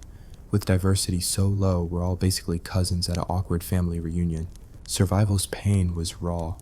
Imagine your clan, maybe 20 to 30 souls, trekking across parched plains, babies crying from hunger, elders collapsing from exhaustion, and you, with a throbbing toothache from chewing tough hides, knowing one bad hunt means starvation. Yet, these folks adapted, fire for cooking, which shrunk their jaws and grew their brains, allowing time for chit-chat that birthed language, myths, and probably the first bad jokes about saber-tooths. Absurd, isn't it? In a world where mammoths roamed and seas were lower, exposing land bridges like freeways, they didn't just bolt out. Early attempts fizzled like wet fireworks. Fossils from Israel's School and Kafse caves show Homo sapiens dipping toes into the Levant around 120,000 years ago, mingling with Neanderthals. Yes, those burly cousins who gifted us genes for red hair and depression. But climate flipped, turning the Middle East into a dust bowl, forcing retreat back to Africa, where they licked wounds and evolved better strategies. The dark truth: each failed foray cost lives, drownings in flash floods, clashes with locals, or simply vanishing into the unknown. Their bones now puzzles for modern scientists. Comment below. Have you ever bailed on a big move? How does it compare to these ancient flops? Let's dive deeper into Africa, that cradle of absurdity where Homo sapiens honed their edge. From Omo Kibish in Ethiopia, dated to 195,000 years ago, to South Africa's Blombos Cave, where 100,000-year-old ochre engravings and shell beads hint at symbolic thinking. Art, jewelry, the first bling in a world of brute force. These weren't caveman cliches. They were innovators, grinding pigments for body paint, perhaps to woo mates or scare predators, all while dodging lions that saw them as walking snacks. The pain of daily grind, women foraging for berries that could poison if picked wrong, men spearing antelopes only to have vultures steal the kill, and kids learning the hard way that curiosity kills, literally with snakes and scorpions everywhere. Yet, irony abounds. This harsh boot camp built resilience, with genetic tweaks for lactose tolerance or high-altitude living emerging early, prepping them for global conquest. Around 100,000 years ago, sea levels dropped during glacial periods, teasing paths out via the Sinai or Bab el-Mandeb Strait. But most groups hugged Africa's coasts, that fishing with bone harpoons and trading shells over hundreds of kilometers. Early, networks that make Amazon delivery look slow. The historical absurdity peaks with the Toba supereruption, ash layers blanketing India, cooling the globe by 5 degrees, famines ravaging populations down to maybe 10,000 breeding adults. Survival? A nightmare lottery, clans hunkering in refugia like Ethiopia's Rift Valley, rationing grubs and water, burying the dead in shallow graves while volcanoes belched doom. But from this near extinction, a rebound. Populations exploded post-Toba, diversifying into groups with distinct tools, like the Howisson's port industry, microliths for arrows, bows for distance kills, turning hunters into efficient machines. Fast forward to 70,000 years ago, the turning point per 2025 research. Humans expanded their niche, adapting to new habitats beyond savannas, forests, coasts, even arid zones, driven by tech like better fire control and composite tools. The irony? While Neanderthals froze in Europe, our folks innovated in Africa's mosaic environments, prepping for the big leap. Pain etched in every fossil. Jebel Irhoud's 315,000-year-old skulls show early sapiens features but with archaic traits, hinting at slow evolution amid constant threats. Imagine a family in Morocco's caves, roasting goat over flames, sharing stories that evolved into oral histories, all while hyenas howled outside. One night, a raid by rival groups, competition for resources turning bloody, spears flying, survivors fleeing with wounds that festered without antibiotics. Absurd cycle, innovate or die, but innovation draws envy. Comment, what's the most absurd survival hack from prehistory? Share your take below. By 60,000 years ago, the stage is set for the main exodus. Genetic data from 2025 studies scream a single major outmigration around 50 to 65,000 years ago, with earlier dribbles fizzling. Why succeed now? Sharing ideas, per recent papers, cumulative culture accelerating adaptation, like better boats for crossing straits or poisons for hunting. The dark truth: this wasn't a joyous trek. It was desperation fueled by climate swings, overpopulation in Africa pushing groups out, coastal routes along the Indian Ocean, hugging shores for shellfish and water, avoiding inland deserts. Picture small bands, 50 to 100 people, paddling rafts from Yemen to India, Waves crashing, sharks circling, many lost to storms. Survival's pain, dehydration turning tongues to leather, saltwater sores blistering skin, and the constant fear of the unknown.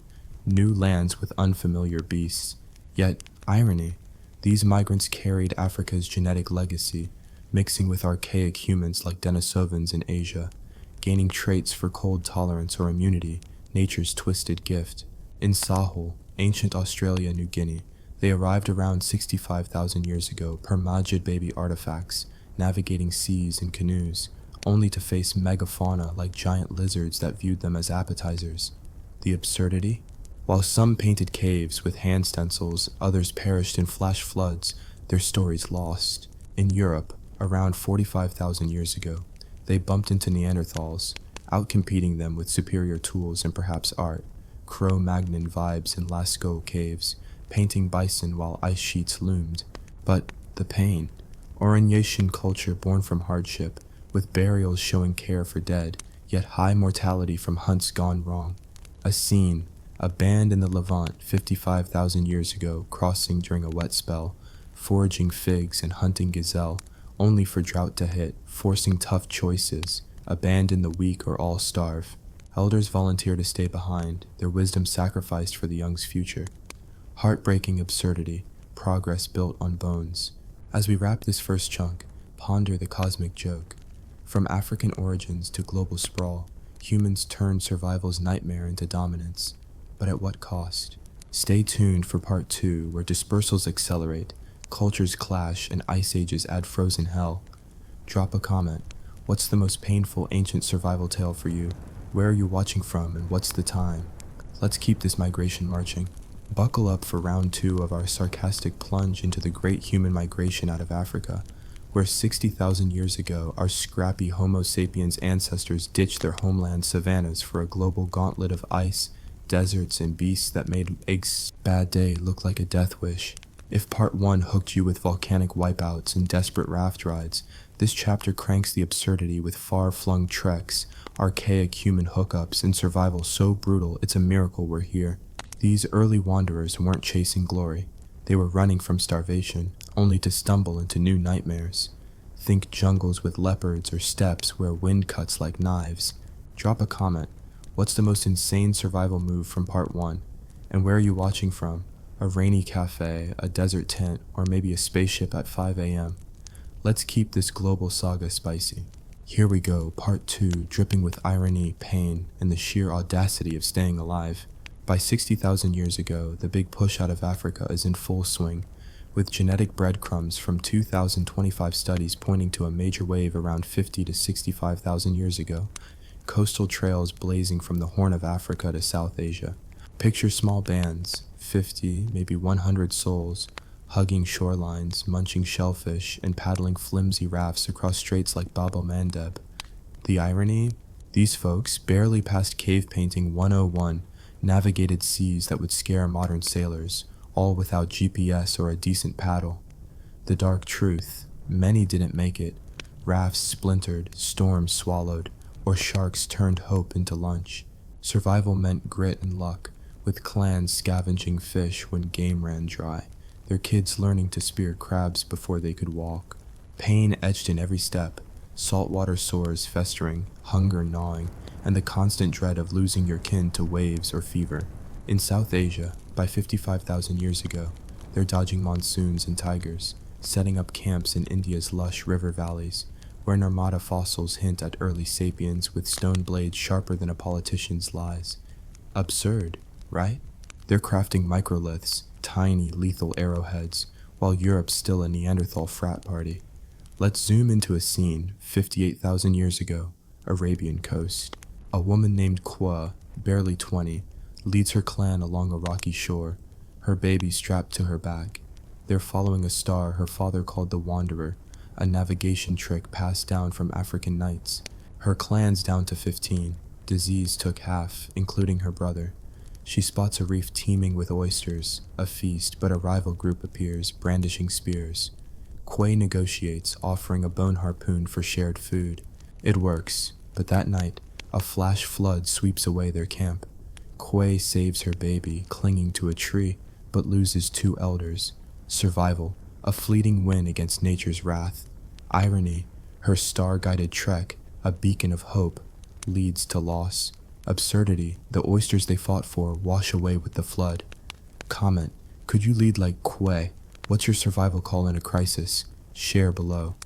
These migrants didn't just roam, they mingled, and oh, the drama. In Asia, they bumped into Denisovans, mysterious cousins with genes for high-altitude survival, perfect for Tibet's thin air. DNA from 2025 studies shows sapiens got frisky with them, snagging traits like oxygen efficiency, nature's version of a power-up. But the pain? Mixing meant conflict too. Some bands were likely wiped out in turf wars, their bones ground to dust under new feet. In India, by 50,000 years ago, they're painting caves with ochre, leaving handprints like ancient graffiti claiming we were here. The absurdity? These artworks, born in hardship, outlast empires while their makers' names vanish. Survival meant innovation. Composite tools, spear throwers, nets, made hunting gazelles easier, but every advance came with blood. A bad throw could mean a broken arm, infection, death. No hospitals, just herbal poultices and prayers to spirits who didn't always answer. Further east, they hit Southeast Asia, where Sundaland, a now drowned landmass, offered jungles lush with fruit, but crawling with pythons and malaria. By 45,000 years ago, they're in Borneo's Naya caves, leaving charcoal drawings and burials with grave goods, beads, tools, hinting at beliefs in an afterlife. The irony? They're planning for eternity while dodging daily death from fever or falls. The dark truth: entire clans vanished in these jungles, their stories lost to vines. Survival demanded new tricks: bamboo rafts for rivers, poison darts for hunting, learned from watching frogs die. Pain hit hard, women giving birth in humid caves, no midwives, just instinct and luck, while men face Komodo dragons, real-life monsters on islands like Flores. A scene: a man, Tanu, crafts a raft to cross a river 47,000 years ago. His daughter's sick, needing fruit across the water. He succeeds, but a snakebite fells him days later. His clan eats, he doesn't. Absurd sacrifice. His death feeds their future. Now, let's talk Sahul, Australia and New Guinea, one landmass 65,000 years ago. These migrants crossing from Timor landed in a death trap of giant lizards and marsupials like diprotodons, hippo-sized wombats. Majid Babe's artifacts, axes, ochre, show they thrived, burning scrub to hunt kangaroos, mastering a land where even ants bite like demons. The irony? While Europe's Neanderthals shivered, these folks were sculpting boomerangs, multifunctional tools for hunting, digging, and music. The pain? Megafauna vanished, maybe from their hunts or climate shifts, forcing diet changes, grubs, roots, anything edible. Survival meant memory, song lines, oral maps sung across generations, guiding them to waterholes and deserts where one wrong turn meant death. Comment: could you memorize a song line to survive? Try inventing one below. In Europe, by 45,000 years ago, sapiens storm in, overlapping with Neanderthals in places like Germany's Swabian Jura. They bring Orangutian flair, ivory figurines, flutes from vulture bones, outshining Neanderthals' basic toolkit. The dark truth? Competition was brutal. Neanderthals, stronger but less adaptable, faded by 40,000 years ago, maybe from disease or just losing the resource race. Pain. Sapiens weren't saints. Fossils hint at violent clashes, skulls cracked in caves. The irony? We mourn Neanderthals' extinction while carrying their DNA, a ghostly reminder of ancient flings. Survival meant art.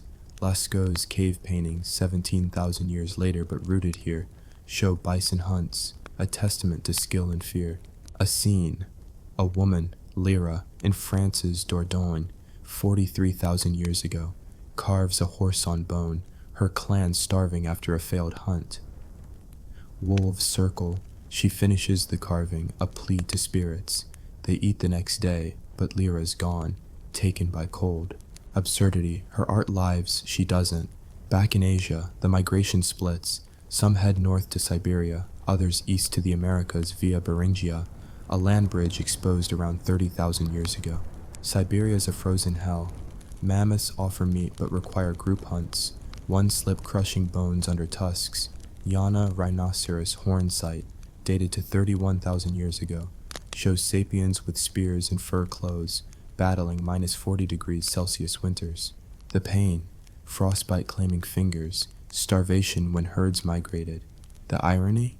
They followed game into ice traps, their survival hinging on fire and sewing, needles from bone, stitching hides for warmth. Absurdly, these nomads laid roots for cultures like the Ainu, whose stories echo African origins. Comment, ever braved extreme cold? How'd you fare compared to these Ice Age trekkers? Share below. In the Middle East, the Levant's a crossroads. Natufian culture by 15,000 years ago experiments with semi-settled life, grinding wild grains, a prelude to farming. But the pain, settling invites raids, neighbors fighting for fertile patches. The irony? They're inventing villages while still dodging leopards, a half-step to civilization that costs lives. Survival meant flexibility, move when drought hits, fight when cornered. A scene, a Natufian boy, Zev, guards a grain cache 14,000 years ago. Raiders attack, he fights, wounding one, but loses an eye. His clan survives the season, he's scarred for life. Absurd trade-off, his sacrifice buys time, but for what? As we close part 2, the migration's a sprawling web. Africa to Asia, Australia to Europe, each step a gamble against extinction. The absurdity? Humans conquered Earth with sticks and stories, outlasting tougher cousins. The pain? Countless dead, unmarked graves from Sahara to Siberia. Part 3 dives into the Ice Age's peak, where climates and cultures clash and the Americas beckon. Drop a comment.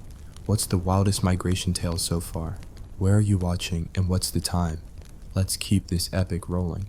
Here we are, diving into part 3 of our snarky, gut-wrenching trek through the great human migration out of Africa, where 50,000 years ago our Homo sapiens ancestors turned a desperate escape into a global takeover, armed with little more than stones, wits, and a knack for surviving nature's worst tantrums. If parts 1 and 2 hooked you with volcanic near misses, Denisovan flings, and boomerang-wielding Aussies, this chapter cranks the chaos with Ice Age blizzards, mammoth hunts, and the first Americans dodging bears the size of SUVs. It's a saga of absurd triumphs and crushing losses, where every step forward cost blood, sweat, and probably a few toes to frostbite. Drop a comment. What's the wildest survival tactic from the last part? And where are you watching from? A snowy rooftop, a beach at dusk, or maybe a bunker at midnight? Let's keep this ancient fire roaring. Here's part 3, dripping with irony, pain, and the sheer madness of human endurance. The world's a frozen mess by 40,000 years ago, with the last glacial maximum looming, locking water and ice caps and dropping sea levels to expose land bridges like Beringia, the icy freeway from Siberia to Alaska. Our ancestors, now scattered from Africa to Asia, push into harsher terrains, chasing game or fleeing droughts. In Europe, they're full-on Cro-Magnon, rocking fur cloaks and cave art that screams, "We're here and we're fancy." Lascaux and Chauvet caves, though painted later, trace back to this Orangutian vibe, bison and horses etched with charcoal, a middle finger to a world trying to kill them. The irony? They're creating masterpieces while starving, their bellies rumbling louder than the wolves outside.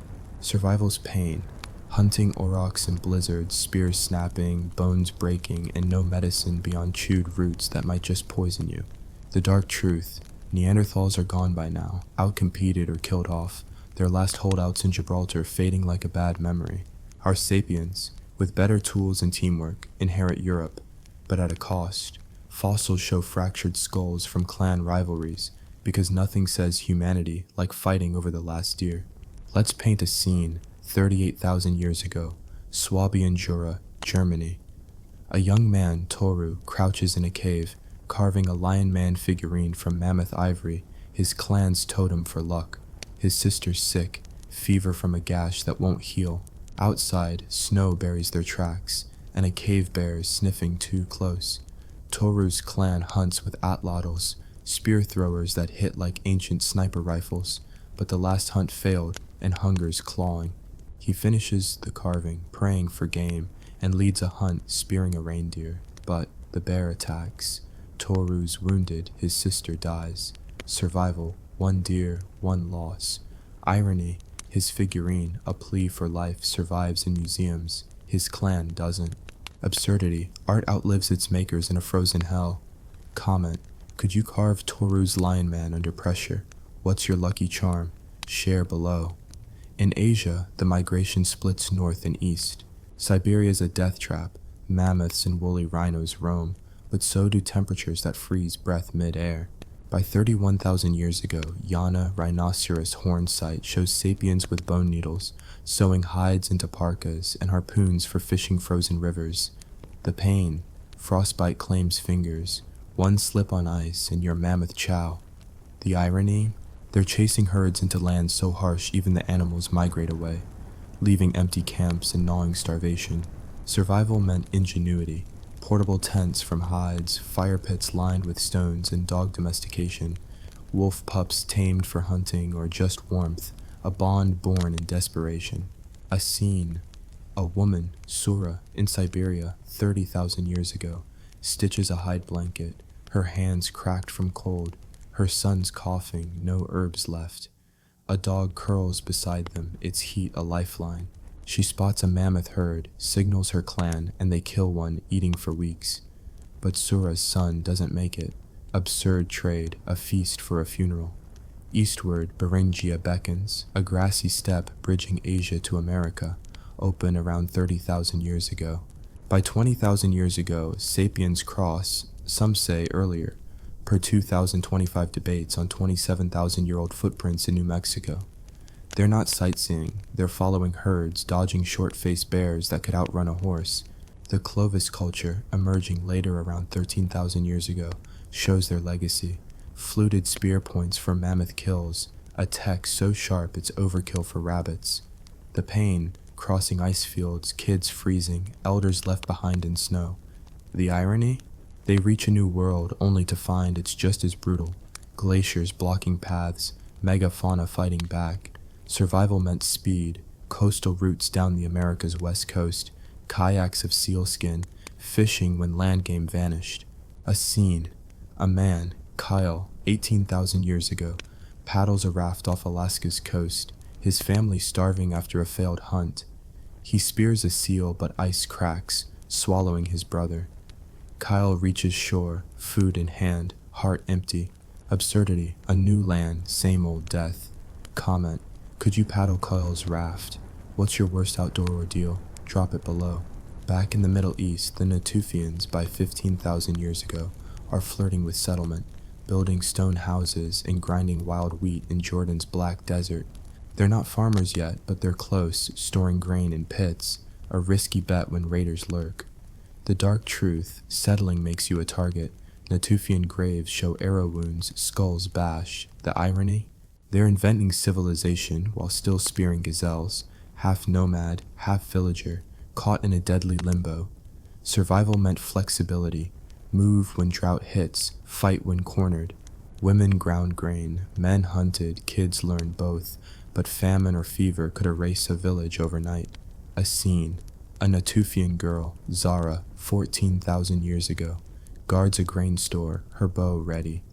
Raiders strike, she kills one, but her arm's broken. Her clan eats, but she's shunned. Violence taints her. Pain, her bravery's a curse. In South Asia, by 40,000 years ago, sapiens thrive in Sri Lanka's rainforests, Bata Dombalena cave yielding bones and beads. They hunt monkeys with bows, fish rivers with nets, and dodge leopards that stalk at dusk. The irony? Their tech, microliths, traps, rivals Europe's, yet history calls them primitive, while praising Cro-Magnon art. The pain, monsoons flood camps, malaria fells kids, and rival clans raid for tools. Survival meant mobility, pack light, move fast, sing stories to remember safe routes. In Australia, songlines guide clans across deserts, but by now, megafauna are gone, forcing reliance on smaller game and plants. The absurdity? They reshape landscapes with fire, creating grasslands while Europe's still chopping trees with flint. By 20,000 years ago, the migration's a global web. Africa's legacy in every corner. In China, Tianyuan caves' 40,000-year-old bones show sapiens with Denisovan DNA, crafting bone tools and eating deer. The pain, winter kills, no mercy for the unprepared. The irony, they're building cultures, red ochre burials, shamanic rites, while fighting to eat. Survival meant community, clans sharing kills, trading obsidian over hundreds of miles, early networks that shame modern supply chains. A scene. A Tianyuan woman, Mei, paints her face with ochre, 35,000 years ago, mourning her husband killed by a boar. She buries him with beads, singing to spirits. Her clan moves on, but wolves dig up the grave. Absurdity. Her ritual, her love, undone by nature. As the Ice Age peaks, sea levels hit their lowest, exposing more roots but freezing hopes. In Japan, early Jomon people by 15,000 years ago fish with harpoons, their pottery, some of the world's first, holding stew in a land of snow. The pain, starvation when fish migrate, kids dying in harsh winters. The irony? They're crafting art while Europe's still carving bone, yet history skips their story. Survival meant adapting, insulated shelters, layered furs, and myths of sea spirits to explain tsunamis. Comment. Ever made something like Jomon pottery? What's your crafty survival skill? Share below. This third leg closes with humans everywhere. Europe, Asia, Australia, Americas, each group fighting unique hells. The absurdity? A species born in Africa's heat now conquers ice, jungle, and desert with sticks and stories. The pain? Graves litter every path, from frozen tundra to tropical swamps. Part 4 will see the Ice Age thaw, settlements rise, and the dawn of civilization bring new miseries. Drop a comment. What's the most epic migration moment so far? Where are you watching, and what's the time? Let's keep this saga blazing. Here we are, charging into the final act of our snarky, heart-rending saga of the great human migration out of Africa, where 200,000 years of grit, desperation, and sheer stubbornness turned a scrappy species into Earth's unlikely overlords. If the last 3 parts hooked you with raft-wrecking storms, mammoth hunts, and cave art defying Ice Age death, this chapter seals the deal with the Ice Age's thaw, the rise of settlements, and the absurd dawn of civilization that swapped one nightmare for another. From Natufian villages to the Americas' megafauna massacres, our ancestors faced new lands, new fights, and the same old pain of survival. Drop a comment. What's the most gut-punching moment so far? And where are you watching from? A foggy mountain hut, a city rooftop at dawn, or maybe a beach under stars? Let's keep this ancient fire blazing. Here's part 4, dripping with irony, agony, and the relentless drive to endure. The Ice Age is loosening its grip by 15,000 years ago, with the glaciers retreating and sea levels creeping up at drowning land bridges like Beringia and Sundaland. Our Homo sapiens, now global nomads, are everywhere. Europe's caves, Asia's jungles, Australia's deserts, and the Americas' vast plains. The world's warming, but don't get cozy. Nature's still a sadist, throwing floods, famines, and predators at humans who've traded spears for something scarier: permanence. In the Middle East, the Natufians are the poster kids for this shift, building stone houses in the Levant by 14,500 years ago, grinding wild grains and flirting with farming. The irony?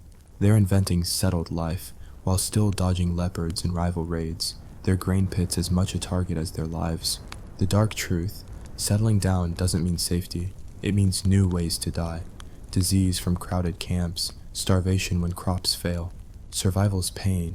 Women like Zara, grinding barley until their hands bleed, knowing one drought could wipe out her village. A scene: Zara, now 30, in Jordan's Wadi Hama, 13,000 years ago, teaches her son to store wheat. Raiders hit, torching half the granary. She fights, arrow in her shoulder, saving her kid but losing the food. Absurdity: her progress invites destruction. Comment: could you rebuild like Zara? What's your survival hustle? Share below. In Europe, the Magdalenian culture takes over by 17,000 years ago, with sapiens chasing reindeer across thawing tundra, their art hitting peak swagger. Think Altamira's cave paintings, vivid bison glowing under torchlight. They're not just artists, they're tech wizards, crafting harpoons with antler barbs and needles for tailored furs. The irony? They're living better than many later farmers with diverse diets of fish, deer, and berries, yet history calls them savages. The pain, hunts are lethal, mammoths don't die easy, and a gored hunter bleeds out with no ER in sight. A scene. A man, Varn, in Spain's Cantabria, 15,000 years ago, paints a stag on a cave wall, his clan starving after a flood. He leads a hunt, spearing a boar, but a rockfall traps him. His clan eats. He suffocates. Absurdity. His art, a prayer for survival, outlives him in a museum. Survival meant community, sharing kills, trading flint, but also sacrifice, elders fasting so kids could eat. Across the Americas, Clovis hunters by 13,000 years ago are wiping out megafauna, mastodons, giant sloths, with fluted spear points so sharp they're overkill for deer. From Alaska to Patagonia, they sprint down the ice-free corridor or paddle coastal routes, leaving sites like Monte Verde in Chile, dated to 14,500 years ago. The dark truth, their success dooms the beasts. By 10,000 years ago, 80% of America's big mammals are gone. Maybe from overhunting, maybe climate, probably both. The irony, they conquer a continent only to starve when the big game vanishes, forcing a pivot to rabbits and roots. Pain hits hard, crossing Andes passes, kids freeze, hunting saber-tooths, men lose limbs. A scene. A woman, Tika, in Wyoming 12,000 years ago, crafts a Clovis point, her clan hungry after a failed hunt. She kills a bison, but her sister's caught by a bear. Tika buries her with beads, singing to spirits. Survival, one life for another. Absurdity, her spear point, a masterpiece, lies forgotten in dirt. Comment, could you hunt like Tika? What's your wildest outdoor challenge? Drop it below. In Asia, the Jomon of Japan, by 14,000 years ago, are pottery pioneers, shaping clay pots for fish stew in a snowy archipelago. Their fishing villages, some of the world's first, dot Hokkaido, but tsunamis and harsh winters keep life precarious. The irony? They're crafting art while Europe's still sketching on walls, yet history sidelines them as primitive. The pain, starvation when fish migrate, kids dying in cold snaps, no antibiotics for infections. Survival meant versatility, harpoons, nets, and myths of sea spirits to explain the ocean's wrath. A scene, a Jomon boy, Riku, 13,000 years ago, mends a net, his mother sick from fever. A storm looms, he fishes anyway, hauling salmon to feed his clan. The storm hits, sinking his canoe. He swims ashore, fish lost, mother gone. Absurdity, his net, his hope, feeds the sea. In South Kwan, Sri Lanka's Batadomba Lena people hunt monkeys and fish rivers, their microliths cutting edge for 35,000 years. Monsoons and malaria keep death close, but they trade shells across islands, a network rivaling modern eBay. Australia's first peoples by now are masters of their harsh land, using fire to shape grasslands, songlines to navigate deserts. But rising seas by 10,000 years ago cut off Tasmania, isolating clans like the Palawa who adapt with possum skin cloaks. The pain, losing kin to floods, no boats to reconnect. The irony? Their backward hunter-gatherer life outlasts empires, their diets healthier than early farmers. Survival meant memory, oral histories of drowned coasts, like the great flood stories of the Gunditj Mara. A scene, a Palawa woman, Luma, in Tasmania, 11,000 years ago, sings a songline of a lost shore, her clan starving after a storm. She finds a seal, shares it, but her son swept away by a wave. Absurdity, her song maps a land that's gone. By 12,000 years ago, the Fertile Crescent's Natufians are farming's beta testers, domesticating wheat and goats. The Neolithic Revolution's kicking off, but it's no picnic. Farming's backbreaking, diets narrow, and diseases like tuberculosis thrive in crowded villages. The irony? Progress makes life harder. Hunter-gatherers ate better and worked less. The pain? Child mortality spikes. Women labor in fields and births. Men fight raiders for crops. A scene. A man, Esh, in Jericho, 10,000 years ago, builds a mud brick wall to guard his barley. Raiders burn it. He fights, losing a hand. His family eats, but he's crippled. Absurdity. His wall, his pride, crumbles to dust.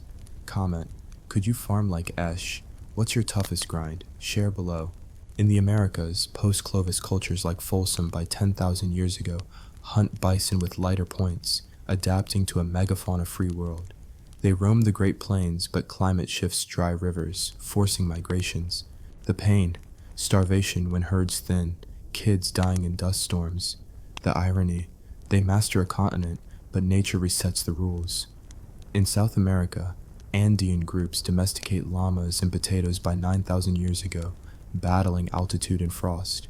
Survival meant innovation, terraced fields, freeze-dried crops, but earthquakes and raids kept life fragile.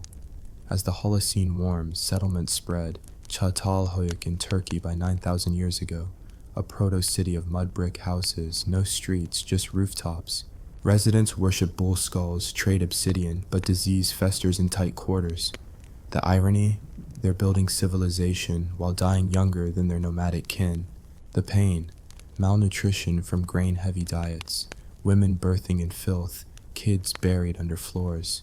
Survival meant rituals, burials with beads, shrines to deities, hoping to appease a world that didn't care.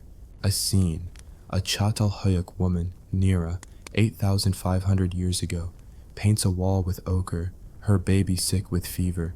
She buries it under her floor, per custom, but raiders steal her grain. Absurdity, her home, her sanctuary, is her child's grave. This saga ends with humans ruling Earth, from African caves to Andean peaks, but at a cost. The absurdity? A species born dodging lions now builds cities only to face new predators, war, disease, inequality. The pain? Graves mark every milestone, from Ice Age tundra to Neolithic villages. The irony? Their tools, art, and stories, born in desperation, outlast them whispering in museums. Drop a comment. What hit you hardest? How does this echo today? Tell me where you're watching. Tokyo at noon, Alaska at midnight, and let's keep this fire alive. Thanks for writing this epic. Never forget the bones that paved our path. So, you think your morning commute is tough? Try walking from Siberia to Alaska during the Ice Age. Spoiler alert, there were no artisanal coffee shops along the way. In fact, there was mostly just ice, angry mammoths, and the gnawing suspicion that you were about to become a fossil. This is the story of the first Americans, the original trailblazers who crossed a continent that didn't even have the decency to exist yet. And trust me, their story is less heroic epic and more cosmic joke with a really, really cold punchline. Let's get one thing straight. History, as you were taught it in school, is a lie. A comfortable, neatly packaged lie with clear dates, important men with impressive beards, and a general sense of forward progress. The real story, especially the story of the very first people to set foot in the Americas, is a chaotic, messy, and frankly absurd nightmare. It's a tale written not in ink, but in frozen footprints, gnawed on bones, and the sheer, bloody-minded refusal to just lie down and die. Our story begins somewhere in the frosty armpit of the world, northeastern Siberia, during a little geological event called the Pleistocene Epoch. You might know it by its more dramatic name, the Ice Age. This wasn't your friendly animated movie Ice Age with talking sloths and a bumbling squirrel. No, this was the real deal. Imagine the planet getting a cosmic eviction notice and the landlord turning off the heat. Glaciers, continent-sized sheets of ice were slurping up the world's water, causing sea levels to plummet. And in the grand, indifferent scheme of things, this created a convenient, if soul-crushingly bleak land bridge between Asia and North America. We call it Berinia. The people who lived there probably called it that godforsaken windy hellscape. It wasn't just a bridge, it was a whole subcontinent, 1,000 miles wide, a vast treeless steppe tundra. Think of the bleakest landscape you can imagine. Now, make it colder, windier, and populate it with creatures that could kill you by just sitting on you. Woolly mammoths, steppe bison with horns wider than your entire pathetic lifespan, and saber-toothed cats that viewed our ancestors as a walking buffet. Who were these people? We don't know their names, we don't know their songs. We have only the faintest whispers of their existence, teased from chipped stones and ancient DNA. but we can imagine them. Small, hardy bands of humans wrapped in animal hides, huddled around fires that always felt like they were about to go out. Their entire world was a relentless cycle of finding food, not becoming food, and trying to stay warm enough to not have their extremities just snap off. Modern archaeology, with its fancy ground-penetrating radar and DNA sequencing, likes to paint a very sterile picture. Paleo-Indians, they call them, a nice academic term. But let's be real, these were just people who probably got on each other's nerves. Imagine being stuck in a skin tent with your entire extended family for months on end during a blizzard that would make the day after tomorrow look like a pleasant spring shower. Uncle Oog probably had some very strong opinions about how to properly nap a flint spearhead, and you just had to sit there and nod, because punching him would mean getting exiled into a world of certain frozen death. The family drama alone must have been apocalyptic. Their toolkit? Rocks. Seriously, they were the undisputed masters of hitting rocks with other rocks to make sharper rocks. We call these Clovis points, beautifully crafted spearheads that were the Swiss Army knife of the Pleistocene. They were elegant, deadly, and the pinnacle of their technology. It was the iPhone of its day if your iPhone could also be used to butcher a 4-ton mammoth. Now, why would anyone leave the relative, well, not comfort, but a familiar level of misery, of Siberia to venture out onto this frozen land bridge? The popular theory is that they were following the food. The herds are moving east, one of them might have said, pointing a frostbitten finger towards a horizon that promised nothing but more ice, and everyone else, presumably too cold and hungry to argue, just grunted and followed. But I have another theory. Maybe, just maybe, one of them was the ancient equivalent of that guy who insists on taking a shortcut that ends up adding 3 hours to the trip. Picture it, Grog, the overconfident hunter. "Trust me," he says, chewing on a piece of frozen mystery meat. "I heard from a migrating bird that there's a land of endless summer just over that mountain range of pure, soul-destroying ice. No more winters. We'll be sipping mammoth milk cocktails on the beach by next week." And because the alternative was staying put and slowly freezing to death, they went along with it. So they walked. They walked across a land that no human had ever seen. Every step was a gamble. Every sunrise was a surprise. They would have carried everything they owned on their backs. Their tools, their shelters made of animal skins, their children. The concept of packing light hadn't been invented yet. Their entire existence was a testament to human resilience, or perhaps human stubbornness. They would have watched the sky with an intimacy we can't even comprehend. The stars weren't just pretty lights. They were a map, a calendar, a clock. The behavior of the animals wasn't just a nature documentary. It was a matter of life and death. Did the caribou seem restless? Maybe a storm was coming. Did the birds suddenly go silent? Maybe a predator was near.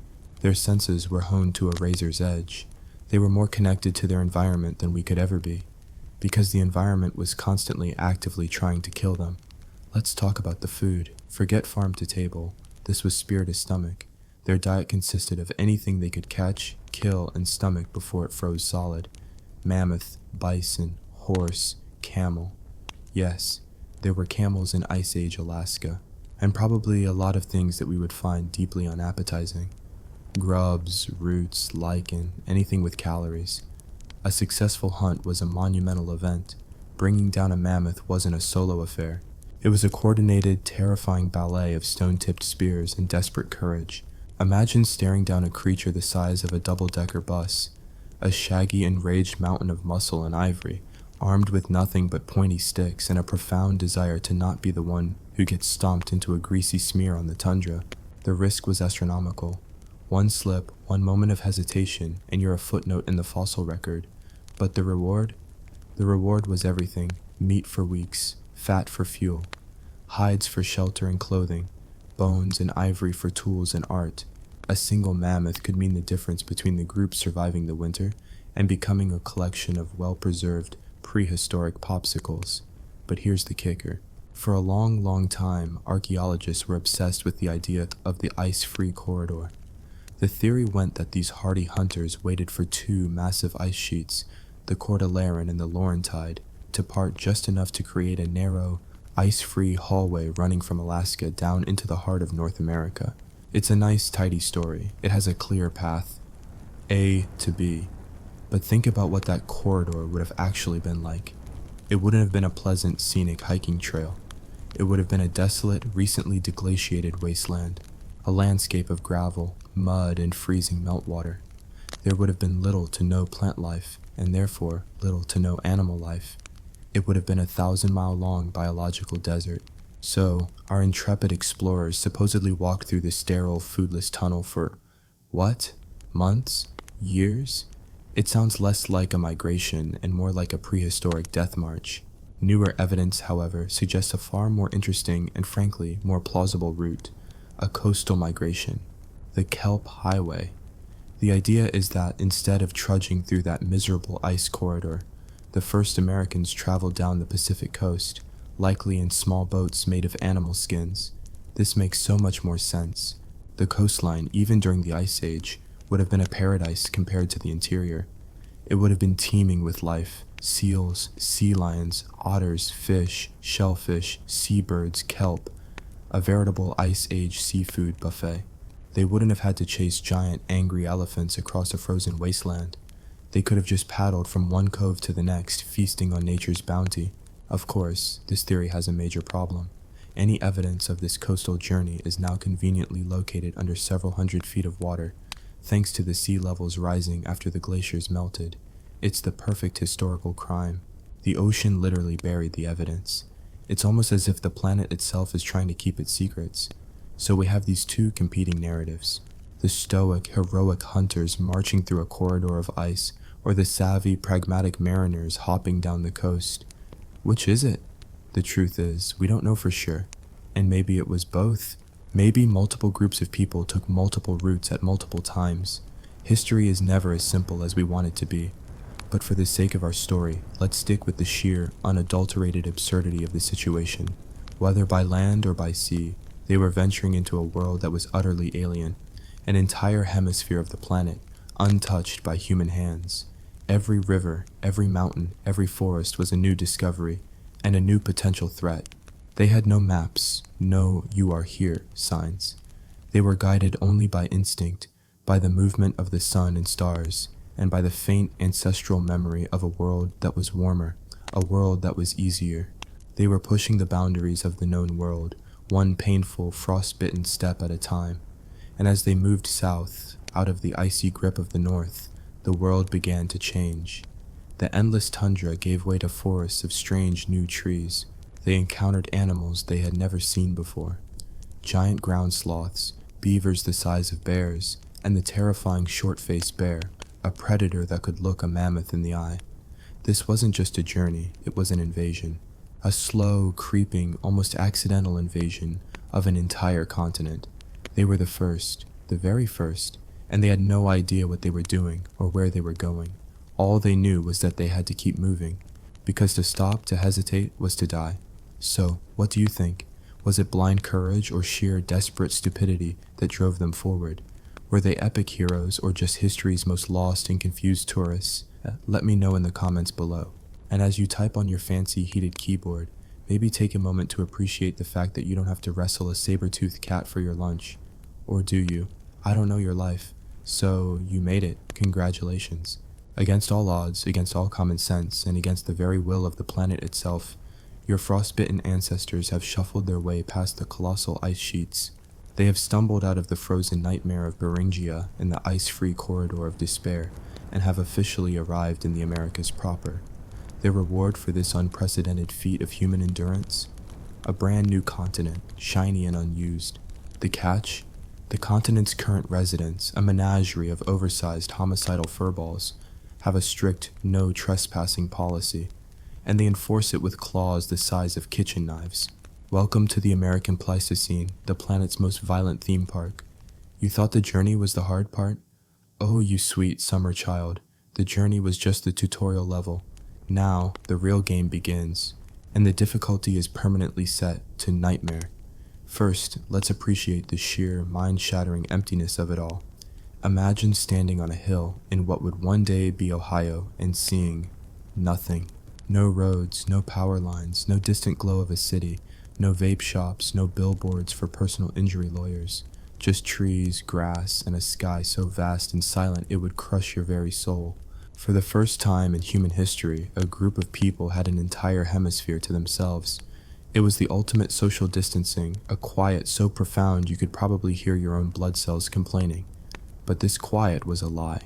It was the silence of a predator's den, because this empty land was in fact very, very full of creatures that evolution had spent the last few million years supersizing, as if God was a 10-year-old boy with a magnifying glass and a box of action figures. Our ancestors, fresh from the Siberian school of hard knocks, where the biggest thing they had to worry about was a grumpy mammoth, were utterly unprepared for the sheer biological insanity of the New World. Let's meet the neighbors, shall we? First up, the short-faced bear, Arctodus simus. Do not confuse this with your friendly neighborhood grizzly. That's like comparing a house cat to a tiger. The short-faced bear was a creature of pure, distilled violence. It stood nearly 6 feet tall at the shoulder on all fours.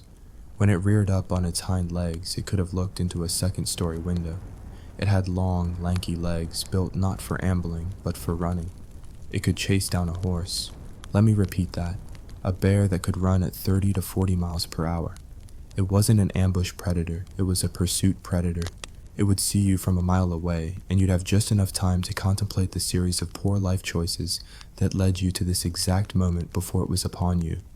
It was less of a bear, and more of a land shark with fur. But maybe you get away from the bear. You stumble through the woods and find a clearing. In the middle of the clearing is what looks like a Volkswagen Beetle that someone has covered in armor plating and given a giant spiky club for a tail. This is a Glyptodon, a car-sized armadillo. It was a walking herbivorous tank. Its shell was a solid bony dome. You couldn't just throw a spear at it. The spear would just laugh, shatter, and the Glyptodon wouldn't even notice. To hunt one of these things, you'd have to flip it over. Go ahead, try to flip a 2-ton armored dome that does not want to be flipped. It's a fool's errand. They were probably the most frustratingly inedible looking things on the continent. Feeling safe yet? Don't. Because over there, casually ripping the branches off a 30-foot tree, is a giant ground sloth, Megatherium. Forget the slow, dopey sloths you see in documentaries. This was a 2-story tall, 6-ton beast with claws so long and sharp they were practically scythes. It could stand on its hind legs, supported by a massive tail, and just casually disembowel anything that annoyed it. Sure, it was an herbivore, but as anyone who's ever been chased by a hippopotamus can tell you, herbivore does not mean friendly. It just means it won't eat your corpse after it rips you in half for looking at it funny. And we haven't even mentioned the supporting cast. Dire wolves 50% bigger and more powerful than their modern cousins. The American lion, a quarter larger than the African lions of today. And of course, the classics were still around.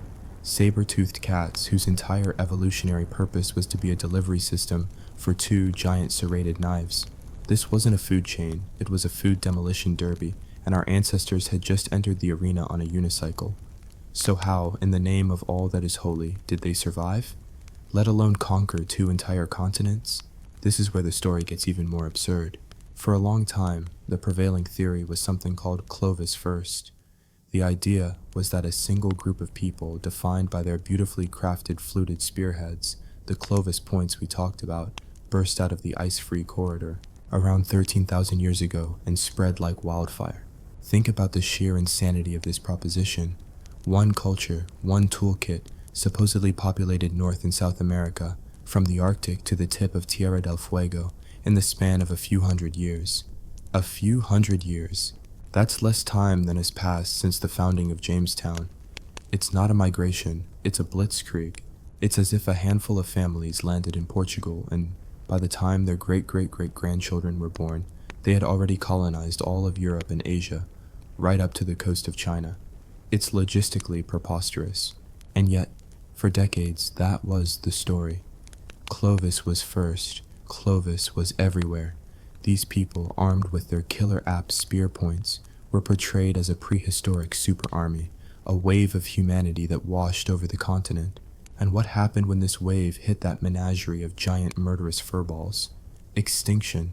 A massive, continent-wide die-off.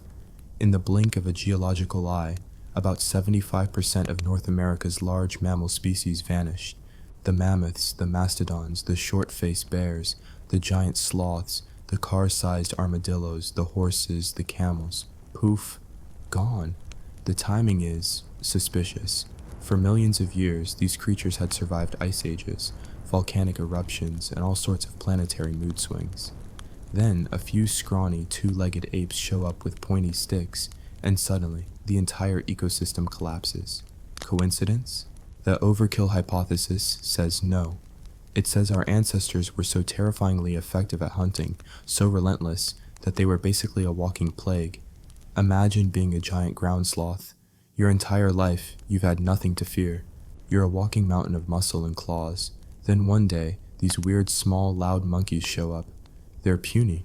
You could crush them without even trying, but they're smart. They work in teams. They have fire, and they have these things. These sharp, stone-tipped spears that they throw with incredible accuracy and force using a clever little device called an atlatl, or spear thrower. It's a force multiplier, turning a human arm into a lethal projectile launcher. These animals had never seen a predator like this. They had no evolved fear of humans. They were naive, and we slaughtered them. We arrived in Eden and immediately paved it over. We were history's first and most devastating invasive species. We didn't just move in, we foreclosed on the entire neighborhood. But let's step back from the grand, bloody spectacle for a moment and think about the daily reality. A day in the life of a so-called Paleo-Indian wasn't just an epic confrontation with a saber-toothed cat followed by a celebratory mammoth steak dinner. That's the highlight reel.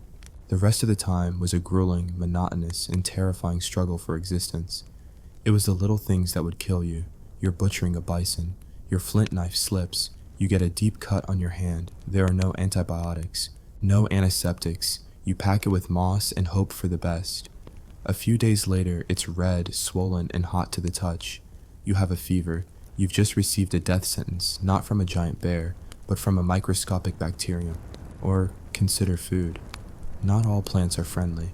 How did they figure out what was edible and what was a one-way ticket to agonizing stomach cramps and a very undignified death? Trial and error. And the error part was permanent. Someone, at some point, had to be the first person to eat a certain berry, and his friends all watched to see if he'd start foaming at the mouth and speaking in tongues. Every edible plant in the survival guide was paid for in blood. And then there's the sheer mental toll. Living in a world of constant low-grade fear, every shadow could be a predator. Every unfamiliar sound could be your last. You lived in a tiny mobile group of maybe 20 to 30 people. Your entire social world consisted of the same handful of faces day in, day out. There was no privacy, and your survival depended entirely on the competence and cooperation of every single person in that group. If the best hunter in your band broke his leg, everyone's chances of starving just went up dramatically. Now, just as this tidy if brutal picture of the Clovis first super predators was settling in, archaeology, as it so often does, decided to throw a wrench in the works. For decades, the Clovis police, as they were sometimes called, fiercely defended their timeline. Any archaeologist who claimed to have found evidence of humans in the Americas before Clovis was treated like a heretic. Their careers were ruined. Their evidence was dismissed. It was a dogma, set in stone. But the evidence kept trickling in, a site here, a disputed tool there. And then came Monteverde, a site in southern Chile. Not just a handful of tools, but an entire settlement. Wooden foundations, chunks of mastodon meat, hearths, even a child's footprint preserved in the damp soil. It was an astonishingly clear snapshot of life in the past. The carbon dating was undeniable. People were living at Monteverde at least 14,500 years ago. Let that sink in. 14,500 years ago. In southern Chile, that's a full 1,000 years before the Clovis culture even shows up in North America. It's also crucially before the famed ice-free corridor was even a viable open path. This one discovery shattered the entire Clovis first model. It was the equivalent of finding a Starbucks cup in a sealed Egyptian tomb. It just shouldn't have been there. If people were already living at the bottom of South America that early, how did they get there? When did they arrive? The tidy, linear story of a single migration through a single corridor had just been blown to pieces. Suddenly, the Kelp Highway coastal migration theory didn't just seem plausible, it seemed necessary. People must have been trickling into the Americas for a much longer time than we ever imagined. likely for thousands of years before Clovis. They weren't a single wave of conquerors. They were likely multiple groups, dribs and drabs of humanity, making their way into a new world over a vast expanse of time. So now the story is infinitely more complex and infinitely more interesting. The first Americans weren't a monolithic army. They were a messy, diverse, and mysterious collection of pioneers. Their story isn't a straight line. It's a tangled web of different journeys, different timelines, and different adaptations. We went from a simple, heroic tale to a chaotic, continent-spanning mystery. They survived a world of monsters, only to become the most dangerous monster of all. They spread across 2 continents with bewildering speed, yet their true origins are now murkier than ever. They were not just hunters, they were survivors, innovators, and the architects of a whole new world, a world they had to build on the bones of the old one they had helped destroy. So, who were they really? Were they eco-catastrophe trailblazers, desperate refugees, or something else entirely? What happens when the big game is gone and you have to figure out a new way to live in the world you've created? The plot, as they say, thickens.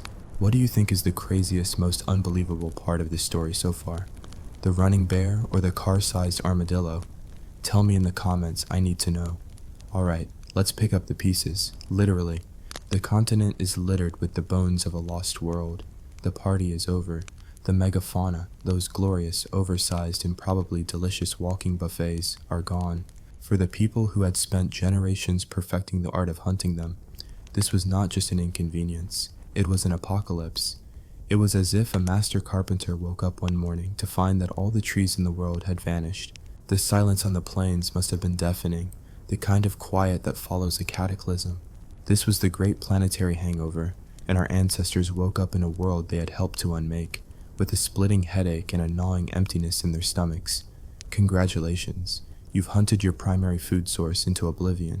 Your entire culture, your technology, your stories, your very identity was built around the mammoth, the mastodon, the giant bison, and now they're gone.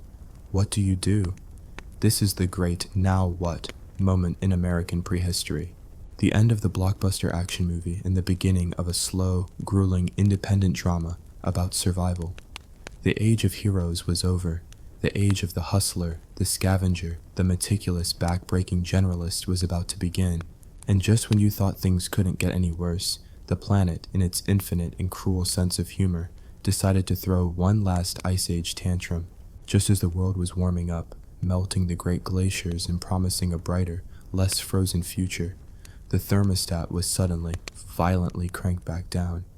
We call this the Younger Dryas, a geological just kidding that lasted for over 1,000 years. Glaciers re-advanced, temperatures plummeted. The world that was just beginning to green was plunged back into a near glacial state. For the people living through it, this wasn't a climate graph in a textbook. It was a brutal betrayal by the cosmos. Imagine the confusion. The elders told stories of the great ice, but you had seen the forests return. You had felt the warmth. And now, the cold was creeping back. The plants were dying. The smaller animals you were just learning to hunt were migrating or disappearing. It was a test.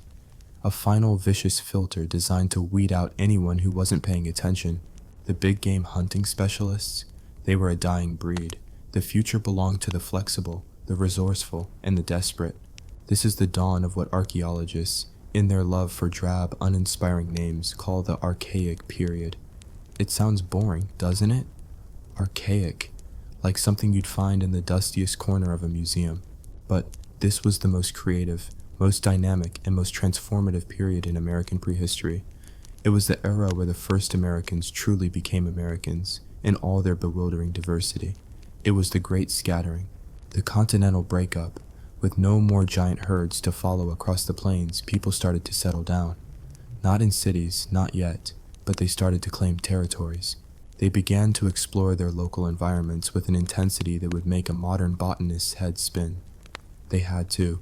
Their survival now depended not on 1 or 2 big-ticket animals, but on 1,000 tiny things. This was the broad-spectrum revolution, a fancy term for eating literally anything that moves or grows and doesn't kill you immediately. The menu expanded dramatically. Deer, elk, antelope, rabbits, squirrels, raccoons, snakes, lizards, birds, fish, shellfish, insects, And the plants. Oh, the plants. Roots, tubers, seeds, nuts, berries, leaves. Our ancestors developed an encyclopedic knowledge of the natural world that is almost impossible for us to comprehend. They had to know which nuts needed to be leached of their poisons, which roots were best in the spring, which seeds could be ground into flour. Their toolkit reflected this new reality. The beautiful, elegant Clovis point, a masterpiece of lethal art designed for penetrating the thick hide of a mammoth, was overkill for a rabbit. It was like using a cannon to hunt a mouse. So the technology diversified. Projectile points became smaller, more varied, designed for a wider range of game. And the real killer app wasn't the point itself, but the delivery system, the atlatl, the spear thrower. This simple device, a stick with a hook on the end, is one of the most brilliant and underrated inventions in human history. It acts as an extension of the arm, a lever that can launch a light spear or dart with incredible velocity and force. A skilled atlatl user could throw a dart with the power of a .357 Magnum. They could kill a deer from 50 yards away. It was a revolution in personal firepower that allowed smaller groups, even single individuals, to be effective hunters. But the real technological leap forward wasn't in killing things, it was in processing them. The grindstone, or the metate in mano, became the central appliance of every household, a flat stone and a handheld grinding stone. For hours, and hours, and hours, women would have spent a huge portion of their day kneeling over these stones, grinding tiny hard seeds into a coarse flour. It was grueling, repetitive, body-breaking labor. Look at the skeletons of archaic women. Their spines and knees are often worn down from the sheer, relentless toil of it all. This wasn't a choice, it was the price of survival. Let's take a tour of this new, post-megafauna America. It's no longer one single story, but thousands of them. Out in the Great Basin, the vast arid expanse of what is now Nevada and Utah, people became masters of scarcity. They were the original survivalists. Theirs was a world of profound emptiness and subtle abundance. They lived a seasonal round, moving with military precision from one resource to the next. In the spring, they'd be in the lowlands, gathering early greens. In the summer, they'd move to the marshes, hunting waterfowl and weaving intricate nets and baskets. In the fall, they'd be in the mountains, harvesting pine nuts, a calorie-rich windfall that could mean the difference between life and death in the coming winter. Their baskets were their most important technology, woven so tightly they could hold water. They could use them to carry food, store it, and even cook in them, by dropping hot rocks into a water-filled basket to create a stew. They ate everything. They had to. The desert demanded humility, and it rewarded attention to detail. Now, let's head east to the lush, temperate forests of the eastern woodlands. Here, life was easier. Not easy, never easy, but easier. The forests were full of deer, turkey, and bear. The rivers teemed with fish. The trees dropped a bounty of acorns, hickory nuts, and walnuts every autumn. Here, people could afford to be a little less mobile. They built more substantial shelters. They began to form larger social groups. They established cemeteries, a sign that they were developing a profound and lasting connection to a specific place, and they began to subtly manipulate their environment. They would burn the undergrowth of the forest to create clearings, promoting the growth of useful plants and creating better grazing for deer. It wasn't farming, not yet, but it was the first tentative step towards actively managing the landscape. They weren't just living in the world, they were starting to shape it, then go all the way to the Pacific Northwest. Here, the archaic people hit the jackpot. They found a cheat code for civilization. The secret? Salmon. Every year, the rivers would choke with millions of salmon, a tidal wave of protein and fat swimming right to their doorstep. Add to that the abundance of seals, sea lions, whales, shellfish, and edible plants, and you have a recipe for a completely different kind of society. These people didn't need agriculture. The ocean was their farm, and the harvest was ridiculously plentiful. This abundance allowed them to do something unheard of for hunter-gatherers. They stayed put. They built large, permanent plank houses. They developed complex social hierarchies, with chiefs, nobles, and commoners. They created some of the most stunning and monumental art in the ancient world. They were a testament to the fact that there is no single path to civilization. They proved that you didn't need to sow a single seed to build a rich and complex world. And what about their inner lives? What were they thinking, feeling, believing? We can't know for sure, but we have clues. Their art. All across the continent, on rock walls and in caves, the art starts to change. The magnificent naturalistic paintings of the great beasts, the mammoths and bison of the Paleo-Indian world, begin to fade. They are replaced by something new. Strange, abstract symbols, geometric patterns, and most hauntingly human-like figures, anthropomorphs, often depicted as ghostly, elongated beings, sometimes with horns or elaborate headdresses. They are not portraits. They seem to be spirits, shamans, gods, or mythical ancestors. It's a profound shift in focus. It's as if they stopped looking outward at the great beasts they hunted and started looking inward, at themselves, at their societies, at their place in the cosmos. The world of monsters was gone. Now, they had to confront the monster within. The art reflects a new set of questions. Who are we, now that the mammoths are gone? What is our story? How do we relate to each other, to this land, to the spirits that inhabit it? They were drawing a new map, not of the landscape, but of the soul. For thousands of years, this is how it was.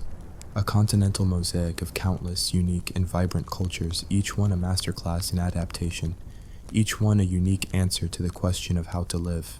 They were fishermen, desert wanderers, forest hunters, mountain dwellers. They spoke thousands of different languages, told thousands of different stories. The single, unified narrative of the first Americans had shattered into a kaleidoscope of humanity. They had survived it all. The Ice Age, the journey across a lost continent, the world of monsters, the great extinction, and the climatic chaos that followed. They had proven themselves to be the most adaptable, most resilient, most ingenious primate on the face of the planet.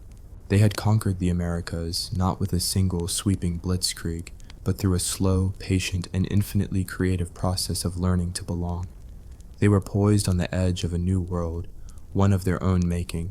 But the grind of the archaic was not the end of the story. The biggest revolution was yet to come. Somewhere in a warm, fertile valley in what is now Mexico, someone was looking at a wild grass called teosinte and getting a very, very strange idea. An idea that would once again change everything. So let me ask you, if you were dropped into archaic America, which group would you join? Would you take your chances as a jack of all trades in the harsh but beautiful Great Basin? Would you settle into the comfortable but maybe a little boring life in the eastern woodlands? Or would you head for the Pacific Northwest to live the high life on salmon and whale blubber? Put your survival plan in the comments below. Let's see who makes it. Let's talk about the worst idea in human history. No, it wasn't the mullet or pineapple on pizza, though those are close. It was agriculture, specifically the American version of agriculture, which was born from an act of such profound, desperate optimism that it borders on insanity. For thousands of years, our archaic ancestors had been the ultimate free agents, roaming the land, living by their wits, their encyclopedic knowledge of the natural world, their only safety net. And then someone, somewhere in a sunny valley in Mexico, looked at a scraggly, pathetic little grass called teosinte and thought, I can do something with this. Teosinte is not an impressive plant. It's a glorified weed. Its ears are tiny, maybe an inch long, with a handful of rock-hard kernels, each locked in its own inedible casing. To get any meaningful nutrition from it, you'd have to spend all day collecting it and all night smashing it with a rock. It was nature's cruelest joke. The grains of the old world, wheat, barley, were practically begging to be domesticated. They were plump, plentiful, easy to harvest. Teosinte was a challenge. It was a dare. And for some reason, our ancestors accepted. What followed was a genetic engineering project that spanned centuries, a slow, patient, and probably accidental process of selective breeding.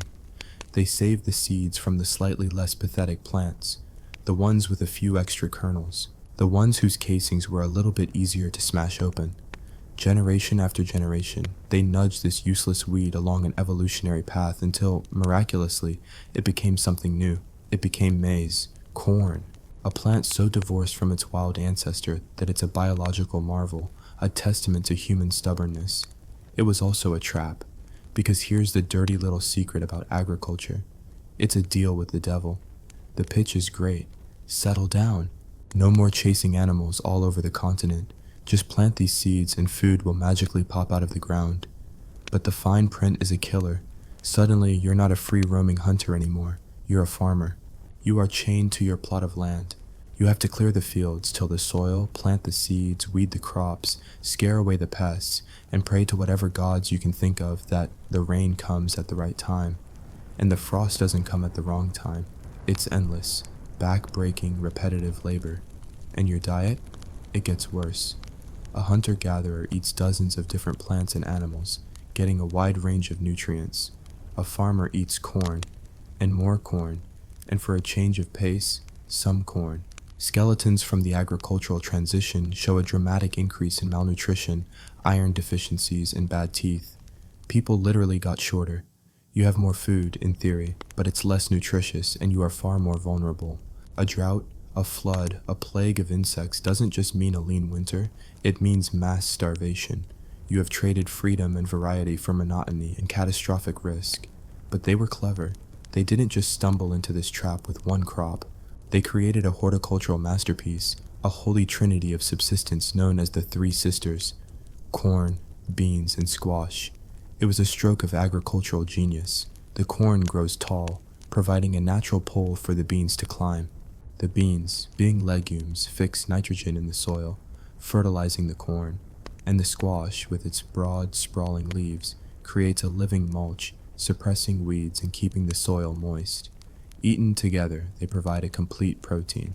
It's a perfect symbiotic system, a system so brilliant it almost makes you forget that you're now working 12-hour days just to survive.